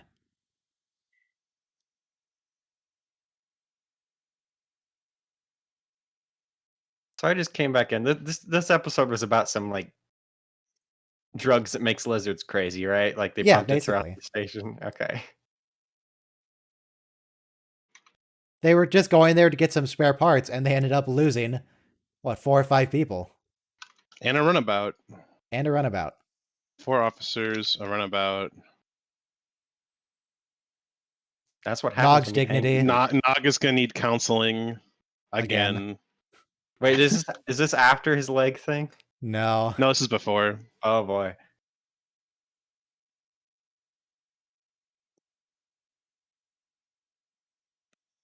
And he didn't even hand him the right tool. He handed him a flux coupler. Oh, there's the USPS pallets we all know and love. The sickbay walls. Evil Paramount has stolen all the USPS pallets. That's why your They mail sa- has been delayed since the 90s. They salvaged the plasma manifold. They did it. It was all worth it. What did we need the plasma manifold for again? Was it just... Probably nothing important. Because the one at the beginning of the episode exploded in their faces. Yeah, but what was it for? Wasn't it just for, like, a bit of piping in the bar? It was their second backup plasma manifold. But you wouldn't want to be caught dead without a second backup. True.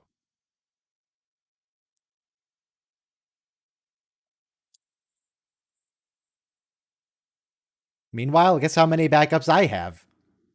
0. Who needs backups?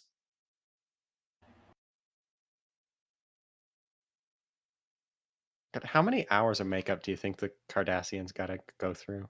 It was like 4 to 6, I think. Damn. Try and get as much Cardassian shooting as you can in a single day, so you don't have to apply the makeup.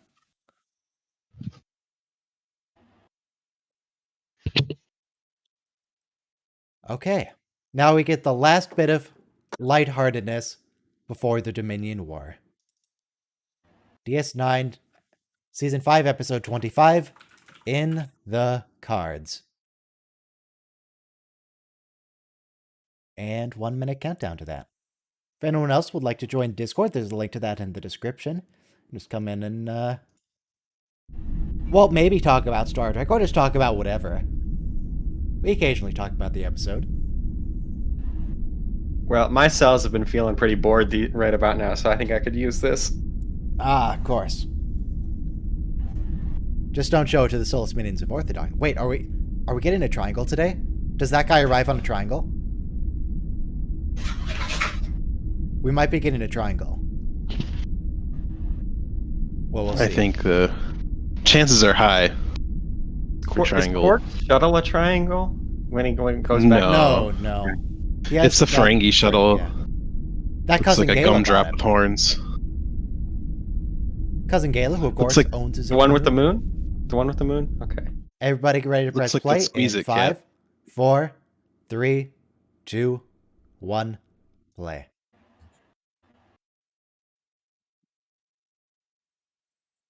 Why is Jake being a waiter? Probably gotten experience from it with his grandpa. Oh yeah, my What's internet's everybody really looks messing so up, isn't it? morose? This is playing like 144p for me.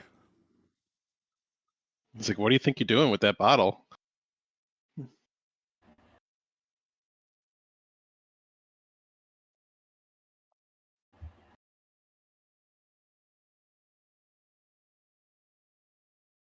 Yeah, do we care? Does Starfleet care about the fact that they're just clearly destroying ships? We're all fine with this? We're still just going to keep sending ships out there? Let's talk about something else, okay? No. Though, one thing I will talk about, it kind of looked like they have a... Right behind Odo there. What is that sculpture? I was thinking maybe it's a crystalline entity, but now that I can see it closer, it's a cast of an ant colony. an ant colony? They Okay. they pour aluminum into an ant colony, and then you pull it out of the ground. That's what it looks like. It looks That like seems kind of messed up. Yeah. Well, it's one way to get rid of an ant colony. They're ants, Odo. I don't step on ants, Major. That's just because there's no ants on the station, Odo. You don't get to take the moral high ground for that. Like what would happen if you ate a Borg cube like an apple, and that's the core that's left behind. Okay. I'm wondering, so mosquitoes are a species that we could basically just exterminate completely with no detriment to the environment. Could we do the same with ants?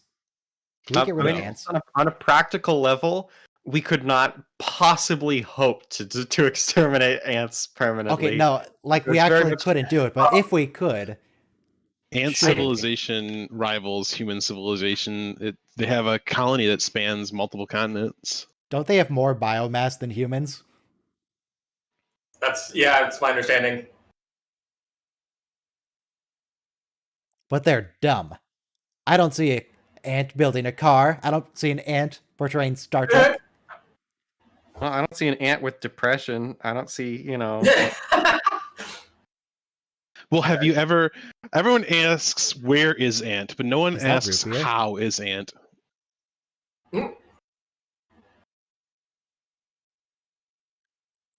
unlike an ant. Oh, hey, Morn. Didn't see you there for a bit. It's in the background on the right. How long does his makeup take to put on? Oh, he's Oh, talking wow. right now. He's having a conversation. It's just Oh my God, he's talking. That's awesome. the suit actually moves enough that it looks like he's like it can actually. Wow. Apparently, they let him out of the cell since last time when he went screaming down the promenade, shouting how they're all gonna die.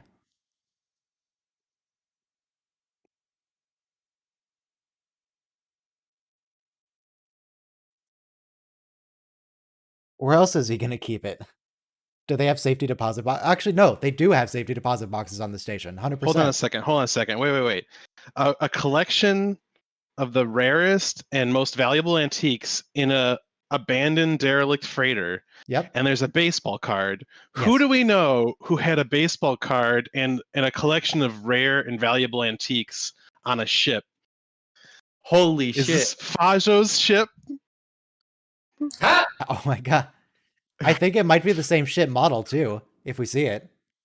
Fajo's ship was the original triangle ship. That A baseball card. There's a very small chance that was actually intentional. Wow. Wait, do we know which baseball card Kivas Fajo had? Yeah, it wasn't the same. I already looked it up, but He might have had in my more. head it is. We'll just pretend it is. We'll The headcanon it. scent He might have had more than bubble one baseball. gum and the scent bubble gum. I had it preserved. Jesus, it's been years since I've even seen bubblegum. What are you chewing? Gum. They just So what do? They chewed just it? chew it? No, they No, they infused infuse it with flavor. What flavor did you What infuse did you it infuse it with? Scotch. Well, that's pretty typical of a British person, Chief O'Brien. Irish person.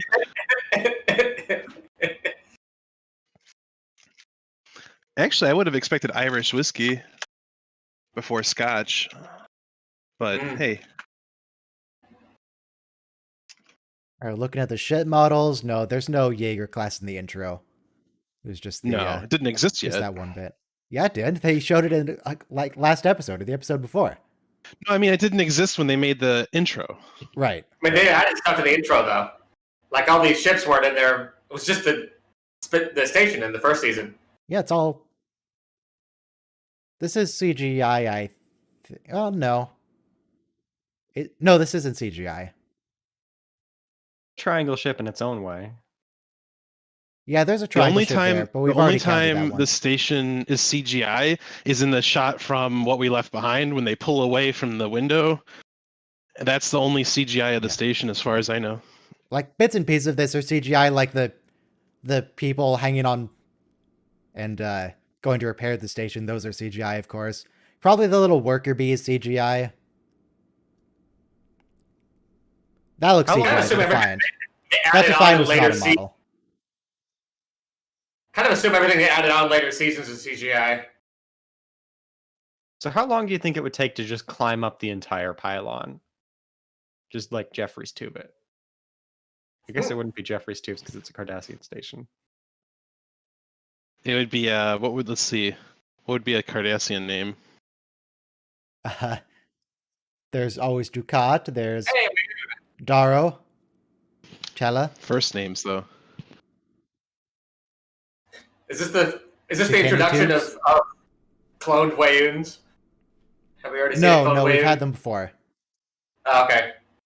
In fact, we had them exactly once before, where it was the Jekeni Gamora episode, and we got Clone Wayun, who was really overexcited about absolutely everything. What? And I maintain he was defective. I think he's defective in this episode too, given how it ends. He starts buying into the minions of Orthodoxy stuff, right? He wants in the pod. Yeah, no, Jake, you can't ask him to do that. That is wildly irresponsible. 5 bars, I mean, I don't know exactly how much it is, but they sure make it seem like a whole lot of money. Somebody converted Latinum into like 2,000 something dollars, like 2,000 year, 2,000 something dollars. I probably need to readjust for inflation, but I think 1 bar is something like $300,000, maybe somewhere in there.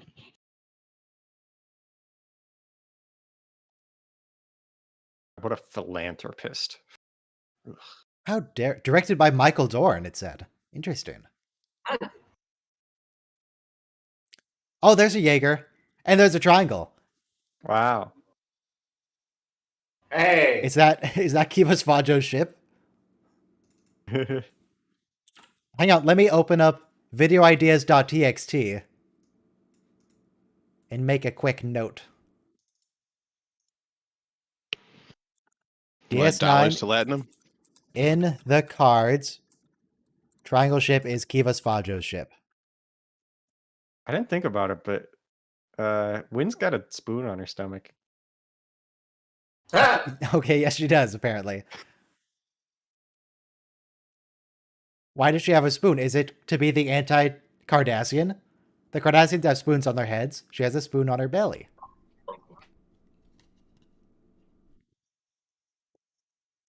Kandraville. Well, hers is convex, but the Cardassians are concave, so you can imagine to further that symbolism however you the like. anti-Cardassian.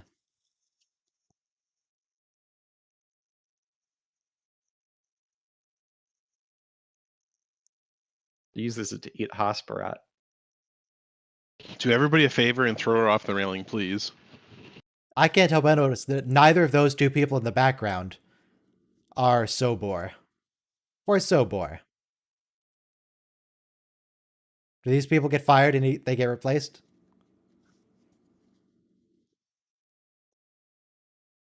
The show is notorious for its political intrigue. It's not real Star Trek. They're not even exploring anything. They pretended to explore the Gamma Quadrant for the first few seasons. Yeah. It's dark, it's gritty, they're stuck on a station instead of a starship. It's not real Star Trek. This isn't... Gene Roddenberry would be rolling in his grave if he saw this.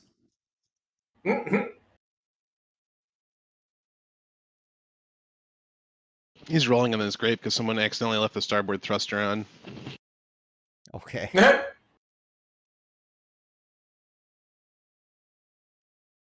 Didn't he launch his ashes into space?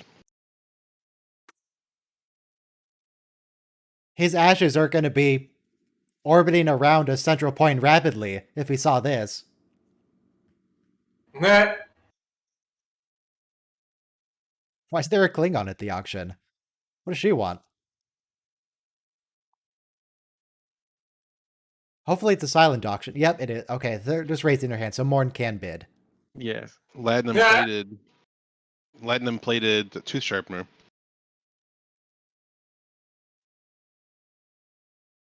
Now define all. How much is all? Okay, hey, no. 30%, 20%, 5%. And who owns the Bajoran War Orphan Fund? It's an exotic convention, but it didn't say how big a convention. Just modest, which, that word modest is probably doing a lot of work there. Yeah, Quark does often mention the War Orphans Fund when he's trying to get people to buy stuff. How many times do they bring that up? Good number.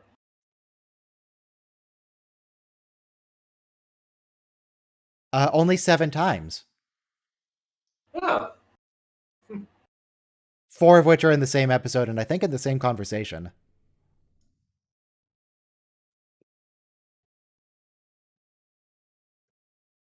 How do you know the value of a baseball card? He's gone to like Ferengi appraisal websites. He's got connections. There's no way that he doesn't there's a have, Kelly like, Blue an Books easy for baseball cards in Star Trek. They have the sports almanac from Back to the Future. Like the actual prop or just a reference to it? No, I'm just Making stuff things up. You're just lying to me?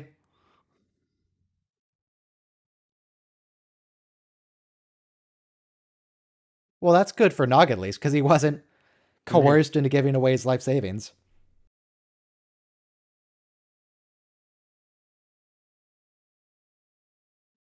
So there are actual books for the value of certain baseball cards and comic books and stuff.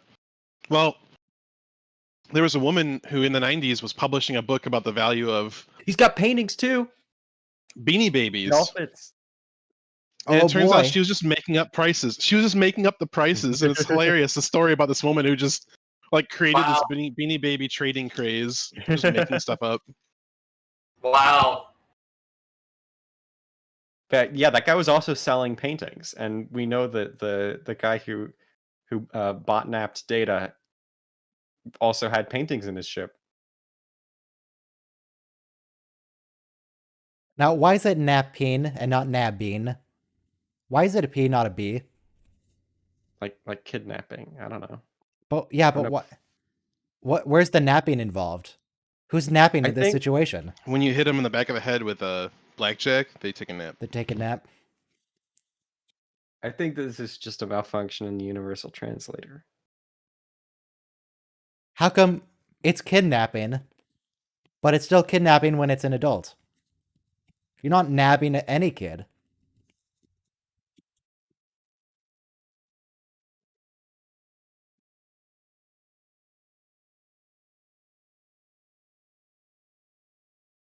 Oh, Morn bought a painting. Good for him.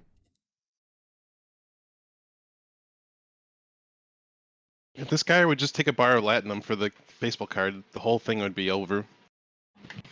Wait, do we see a painting in Morn's room when he dies? Quote unquote. Yeah, the same one. I don't know. It's the same one. All of it. That's awesome. The Matador. Oh, there it is, Soulless Minions of Orthodoxy. He said the thing. Laws of nature. Who says that? It makes him sound like a sexual deviant. It really does. Pretty sure What's he that- planning to do with the baseball card? Jaeger class. On top. It's like you go into his quarters and he's got like I don't know, I mean, his whole thing. It's sex a sex. swing. His that pod is a sex thing. When he says his cells are bored, you know what he really means. Okay, let's not elaborate on that particular theory. We Yeah. are on YouTube, Okay. but that seems likely. Also, I assume that they literally just built the Jaeger shit model, because now it's showing up all over the place. Well, that's not very polite of you, Cisco. Quark specializes in hollow pleasantries. Is this the same Wayun clone, or is this a different clone?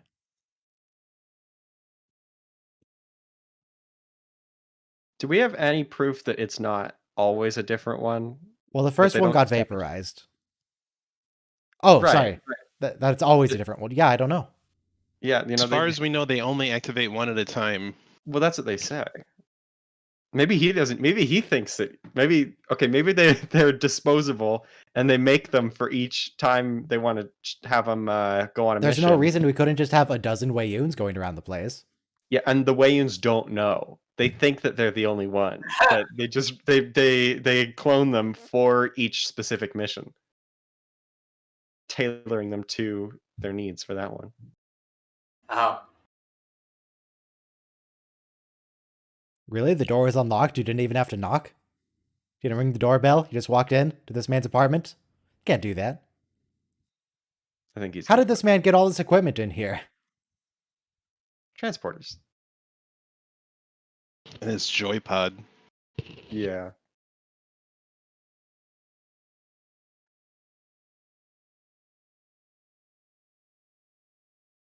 Is that the same model as the Cardassian cryopod?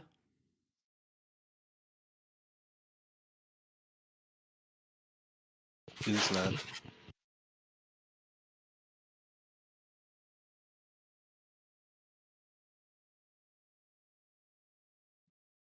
19. Okay. It may be reused in that Voyager episode where Harry Kim goes to the alternate dimension.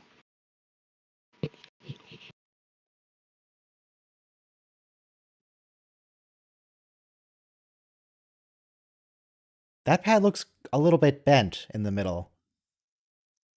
Looks like someone sat on it. I guess the props are getting a little old at this point. There's a little bit of wear and tear. You know, this guy doesn't have infinite funds. He's got to cut corners in some places.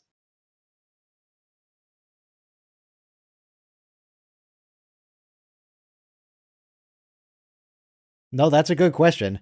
You can't just start... 100 kilograms of biomimetic gel, huh? Wow. Oh, there's a bit of continuity error I noticed in some episode or another, where someone was just talking about, like, oh yeah, they're transporting like 100 liters of biomimetic gel, but they can't do anything about it. It's perfectly legal. It's like, what do you mean? It's perfectly legal. I think that was TNG. Late TNG with the Maquis.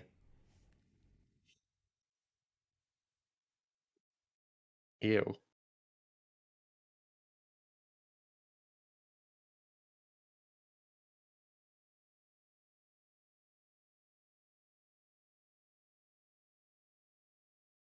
Is that true? Death is the result of cellular boredom? But they're not the same cells. They're not the same cells. They get replaced. What do you mean? I mean, Your brain cells are. Brain cells, but most of this your guy cells is- are. Your brain cells are the ones that get bored. That's a good point. This guy isn't supposed to be the height of science either. He's clearly a crackpot. I don't know. This tracks pretty well with a lot of the scientific theories that I see people talking about. I think that it's about on par with the rest of Star Trek science fiction. I want this guy's take on COVID. It probably doesn't exist from his perspective. It probably doesn't exist from a canonical perspective.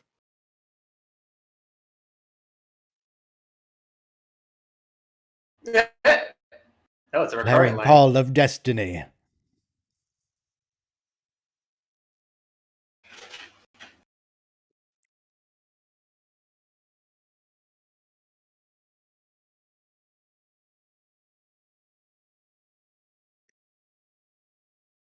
He gets his face stolen by the Vidian. Wait, is this the same guy who plays? Yes. Well, you didn't even let me finish my sentence. Granted, I don't know what the second half of that sentence was. Well, either. it would be the random mook. It would be the random mook who. The guy who was- tries to like seduce B'Elanna, is it that guy? Yep. Well, that would be the guy who steals the face. The Well, guy's they're the face same is actor. still- Yeah, they are the same actor. What? Wait a minute. What? Yeah, because they couldn't literally cut the man's face off and put it on the other guy, so they just used the same actor for both roles. Oh, I thought it was just like a really slapdash kind of Hannibal Lecter Prosthetic? kind of thing.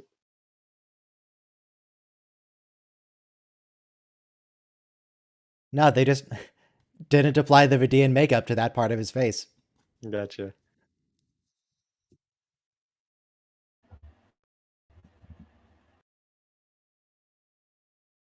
What if it's the same guy?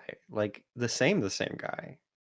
Like I mean- they're both doing these kind of crazy medical experiments, and he's like Maybe he- talking about immortality. Maybe he thought specific manipulation of the phage would let him cheat death. Who knows? Yeah. He got bored of the phage.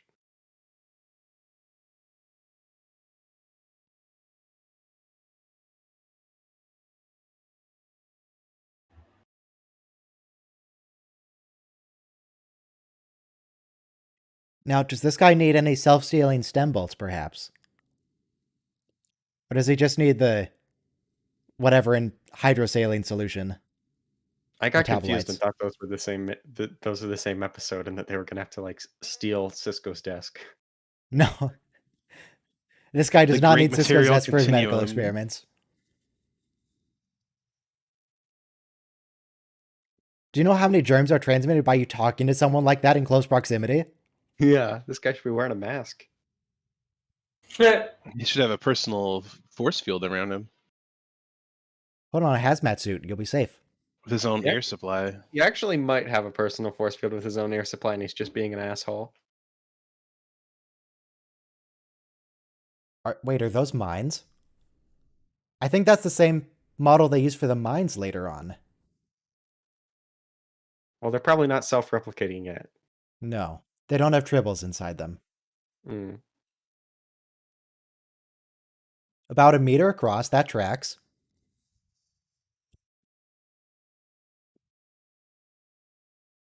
What if you bribe him? You have money.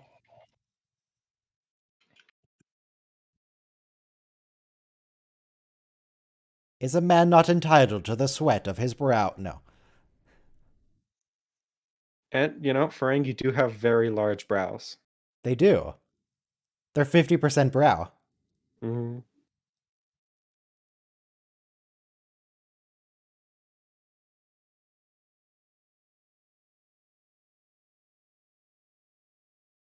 I don't know if the chief should go kayaking. Yeah, Every 5 time he minutes goes later, kayaking, he injures himself. Every 5 minutes later, he's broken every bone in his body. You think they would have given him like a cybernetic shoulder at this point?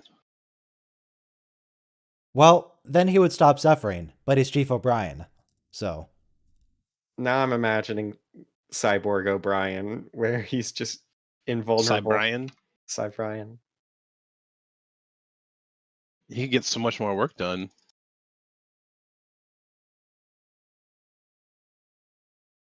Like they make him a cyborg, but they do it on a budget. All the salvage components. All right, now they have to do a full day's work.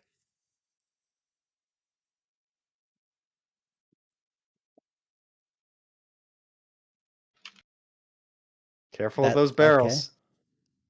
Okay. Yep, they gotta spend quite anaerobic metabolites suspended in hydrosaline solution. Fascinating.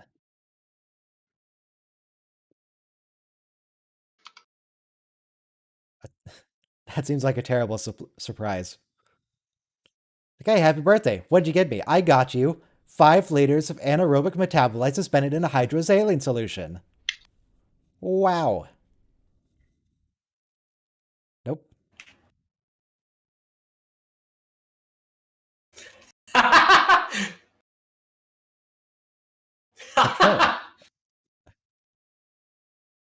Ah, nerds. They haven't quite solved the prion issue, apparently. It's unfortunate.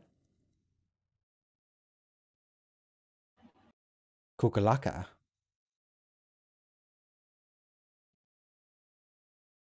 People not bothering him while he tries to work on his project. Give us what we need and we will go away. Now that seems kind of messed up on Lita's part. Especially when it's revealed that she literally keeps the thing in her bed and sleeps with it. Yeah. Why is she keeping her ex-boyfriend's stuffed animals? In her bed while she sleeps with it. Why doesn't she give him back? He clearly wants it back. It's not like you don't know where he lives. You just drop it by the sickbay. Like, what is she doing? And what are they doing? How did they get in here? Yeah, what the fuck? This is your soon-to-be mother-in-law, Nog. Or stepmother. I always get those mixed up. And then Basically the same Kukulaka thing. turns into Odo and arrests him.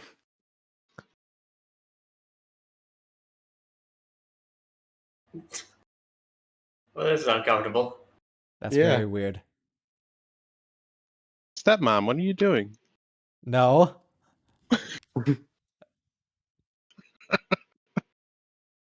She's not his stepmom yet. Not that that makes it any less weird, what he's doing. Oh, we went in through the vents, God. Yeah, Odo I should would lock not him feel up. safe in those quarters. Yeah. Ooh. Also, isn't she gonna notice that the bear is gone when she wakes up? Yeah. Imagine if she found out that Bashir had it. What would she think? She will, and she does. She would think that Bashir snuck into her quarters and took it. Yeah, while she was at work or something. And flew on her ear. While she was asleep.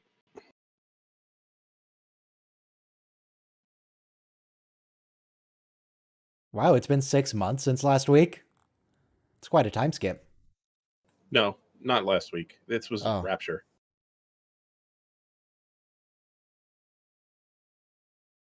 The episode where he got visions and stuff Yeah, like yeah. that. I'm just misremembering where in this season that was. That was a while ago. That's a pretty unrealistic commitment. Like, not even one?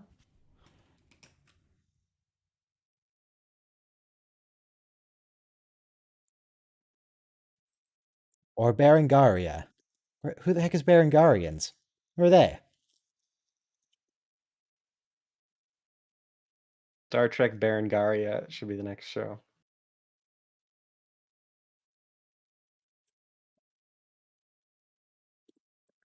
I don't see why, if the wormhole is so important to the security of the entire Federation, could they just make, like, another station there?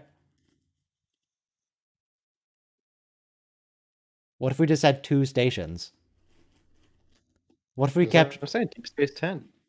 What if we had a dry dock there where people could just... You just park the fleet there?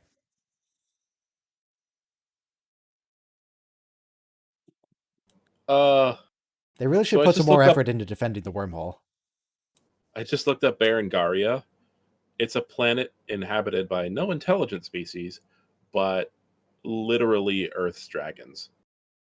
Excuse me. Earth's what? Is that from the Dragons. animated series? No. Spock talks about it in the original series. They're Jesus. dragons? That's quite a callback. Why the fuck would she bring that up? Like, would you sacrifice your dragons for this? I mean, I assume everybody in Star Trek knows about the Dragon Planet, and they have to protect it. Everybody. Yeah. Obviously. We really wouldn't want Jemadar riding dragons. Yeah. Boy.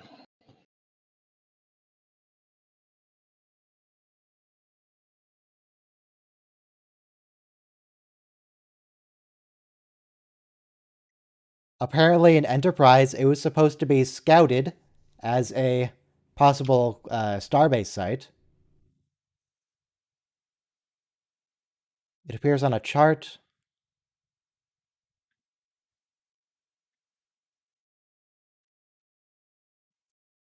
Ever thought about how weird it is that they've got the ear thing and the Ferengis have the ear thing, and like the Ferengi are a pretty prominent thing in this show. It feels like there's some kind of thematic connection there that I don't want to think too hard about.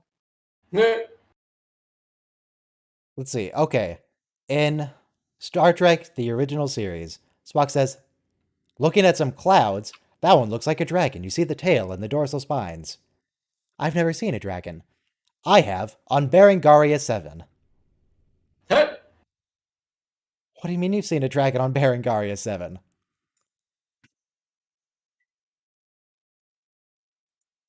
A little bored after the first 5 hours. But it is like really actually interesting that she would list that, you know, among Vulcan and Earth. Like, it implies that Berengaria is like super fucking important to the Federation. Of course it is. It has dragons on it. Yeah. But like, what are they using these dragons for if it's such like a vital, you know, it's such a vital thing? Okay, now I'm just looking up sounds like dragon something in the very script search. interesting. Apparently there's also dragons on a planet called Maravel. Maybe it's like a wildlife reserve, right? Like we wouldn't really lose Yellowstone, right? Or the Grand Canyon. So there's dragons on Berengaria, Maravel so far, and it looks like that's it.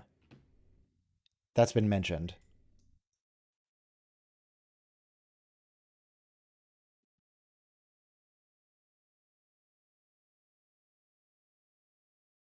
Oh, good to see Jake also has some ancient artifacts in his room.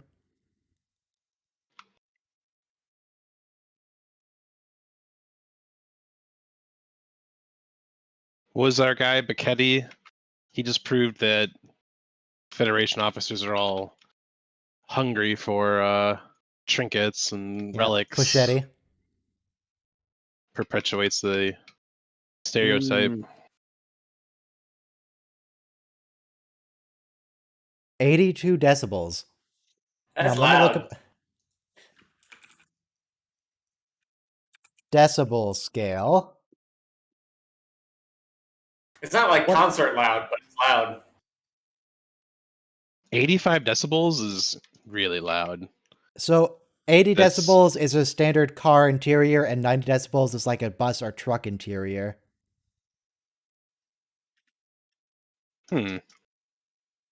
Jake I Moore, don't that's not know. funny.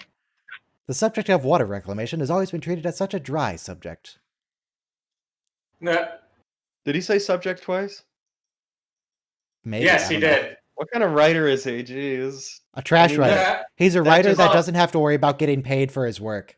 That just it doesn't flow. Apparently, Well, that's why I heavy was- city traffic is 85 decibels. A loud toilet could get up to 85. Oh man. What kind of toilet is that? A loud one, apparently. I'm just saying it's a powerful toilet.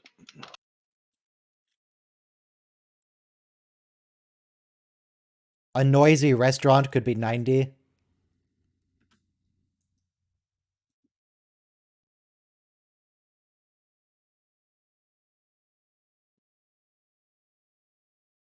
What about just Geiger, not Dr. Geiger? Because I don't believe the man has a doctorate.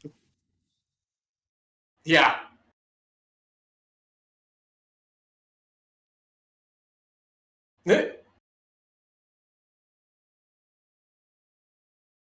Could you... Okay, maybe you should give a little more context to this, Jake. Maybe lead with Dr. Geiger was a bit of a crazy man, and he believed that. And he also believed that certain people were after him. Mm-hmm. Man, I Jake is think Quark tall. might be interesting. Oh well. Yeah, no, he's crazy tall. It was like the second season he shot up. Crazy. Yeah. Oh, he fish got really skeleton. tall in the first season. Oh no. Jake? Now, she seems like a minion of Orthodoxy to me. I remember there's a scene where he's walking next to a Jem'Hadar when he's on the station after they abandon it, and he's like a whole head taller than the Jem'Hadar. Sirach Lofton is a tall man. Must have been working for the Kai.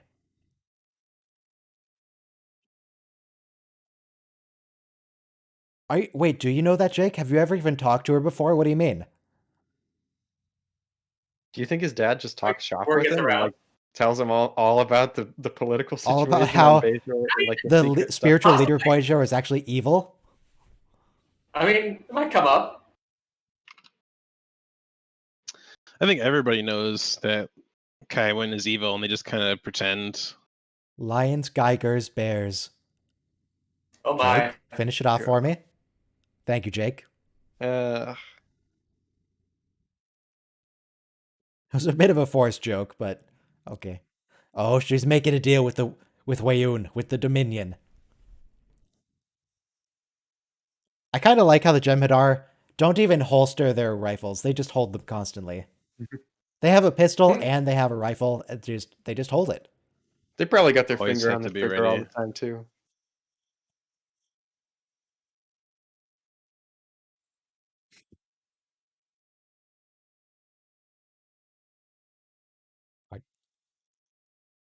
Are you okay, Wayun?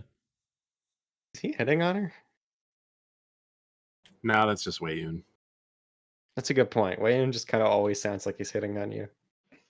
They're exactly alike. It's Jeffrey Combs. He's a very seductive man. Hmm. Just self-serving ambition. What do you mean? Unbridled. That's not Wayun at all. self-serving Wayun isn't ambition. self-serving. Wayun is in service to the founders. And he actually believes. Mm, He's a true believer in the founders. I think she probably. except the episode he ordered Odo killed.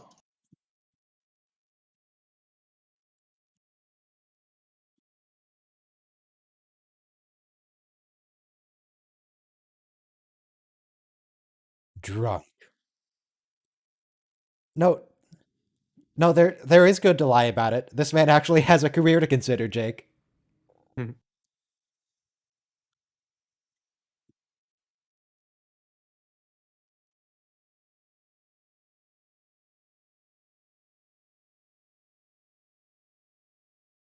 Jesus. Calm down, Cisco. It's not that big a deal.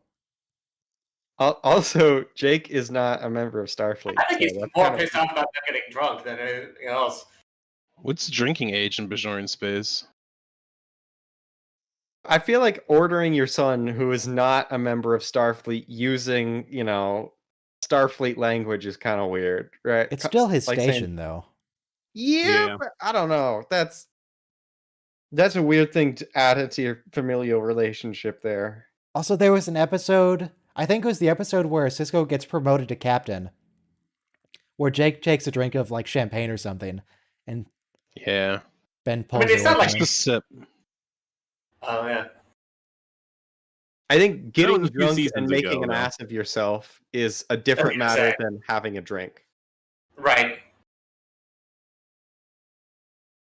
Like this isn't the U.S. I'm not necessarily that strict about it.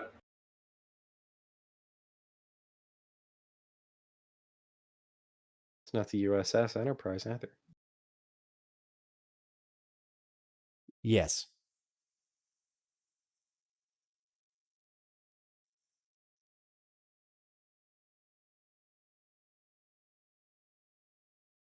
You're the soulless meaning of Orthodoxy.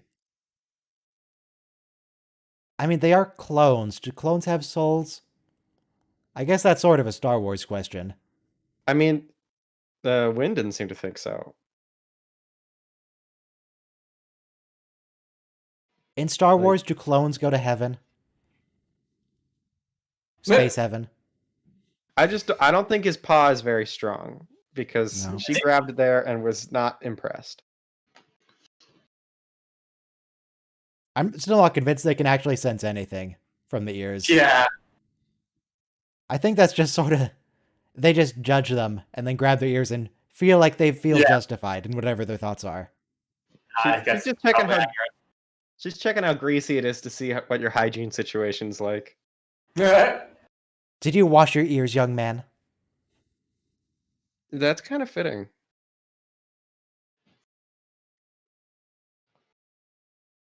Did you get behind your ears, my child?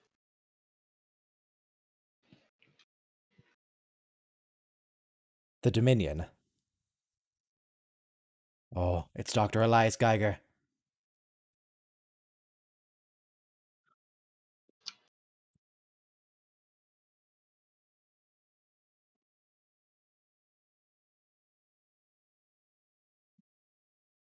Without a fight.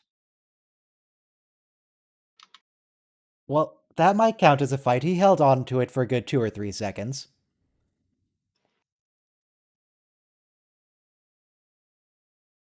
I like how his table is really unstable. Like it's one of the legs is too short.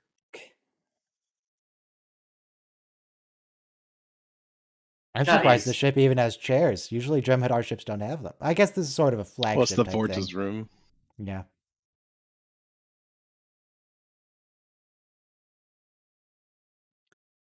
You're going to invade Cleveland?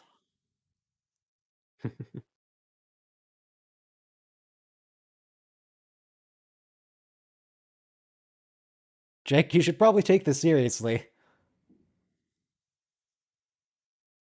I mean, it seems like he is.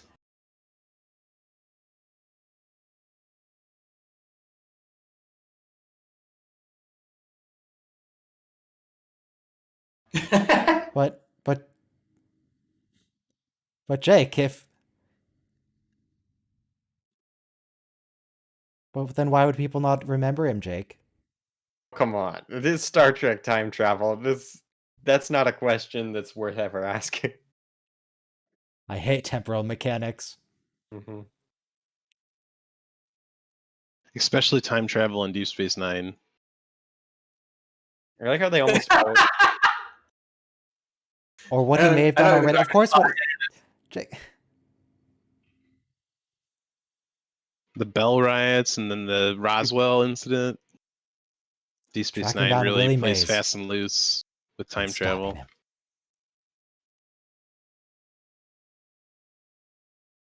Wibbly wobbly, timey wimey.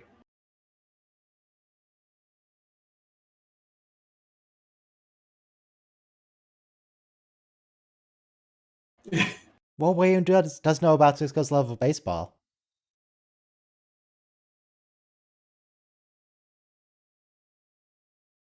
He was assigned there.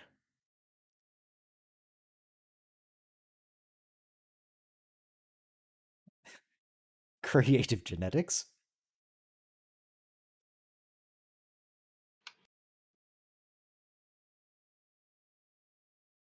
Yeah, okay, this is a bad question. No, that's a bad question to ask of Orta. Next to the... No. If I mean, it they serves prob- the founders. The board probably don't mind either way too much. Well, one of them did. Did you guys ever watch Venture Brothers? Yes, that was a great show. How the kids are all clones and they get No, that's right. all their That's memories programmed by their beds? Yeah. Whoa, I wonder whoa, if they synchronize the clones' memories Wait. in some way. Oh, okay. I was confused for a second. I saw O'Brien walking out and he didn't even look injured with the kayak. But no, he's just going up to the kayak now. Yeah, he hasn't started yet.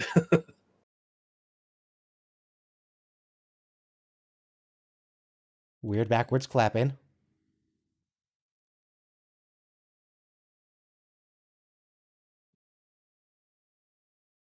Except from Leela.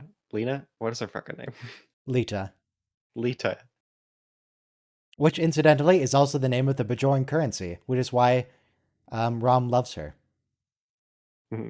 Leela, Her I name believe, is literally money. Yeah. Leela is Dax's first host. Okay. So that's where that confusion is coming from. I think I'm also mixing up with the character of Futurama. Yeah. Now, Lita does in fact have 2 eyes. Hmm. For now. It always So- interests me that... Go ahead. What were you saying? I was doing an outro, but we're not done yet, so you go ahead. Okay, well, it always interests me that the Mr. Vorta, the Jeffrey Combs, is so like into the cellular bullshit, right? Because surely he should know better, right? Creative Like- genetics. Yeah, but like, does he buy that? Does he actually buy this, or is he patronizing him? Is he going to send this, like, a report on this back to the founders, like, and probably Yeah, get he's- replaced for it? I don't know. You know, I was thinking, I wonder if the Dominion is sort of not assimilating, but conquering, integrating the various cultures that have skill in genetic engineering. Like, would they be interested in the Suliban and the Brunali and Dr. Geiger? In the 7th season, there's a reference to the Sona. Right? They were supplying the Ketracel founder- White to the Dominion. Correct. And Sona do all sorts of weird stuff with aging and Yeah. Face stretching. face stretching, extreme facelifts. Alright, so let's see. So, next week, TNG is going to be, first off, The Inner Light is going to be the first episode. And then Strong we're going to start. be immediately moving into the best episode, Time's Arrow with Mark Twain. Yeah. Mr. Clemens. And then a Realm severed of Fear. data head. Yeah, Severed David Head. And then Realm of Fear with Data's... No, not Data, with... What's his name? Barclay. With Barclay's sort of fear of the transporter. What? Wait, did you guys do Shades of Grey? Did you actually do it? Yeah, of course. Oh my god.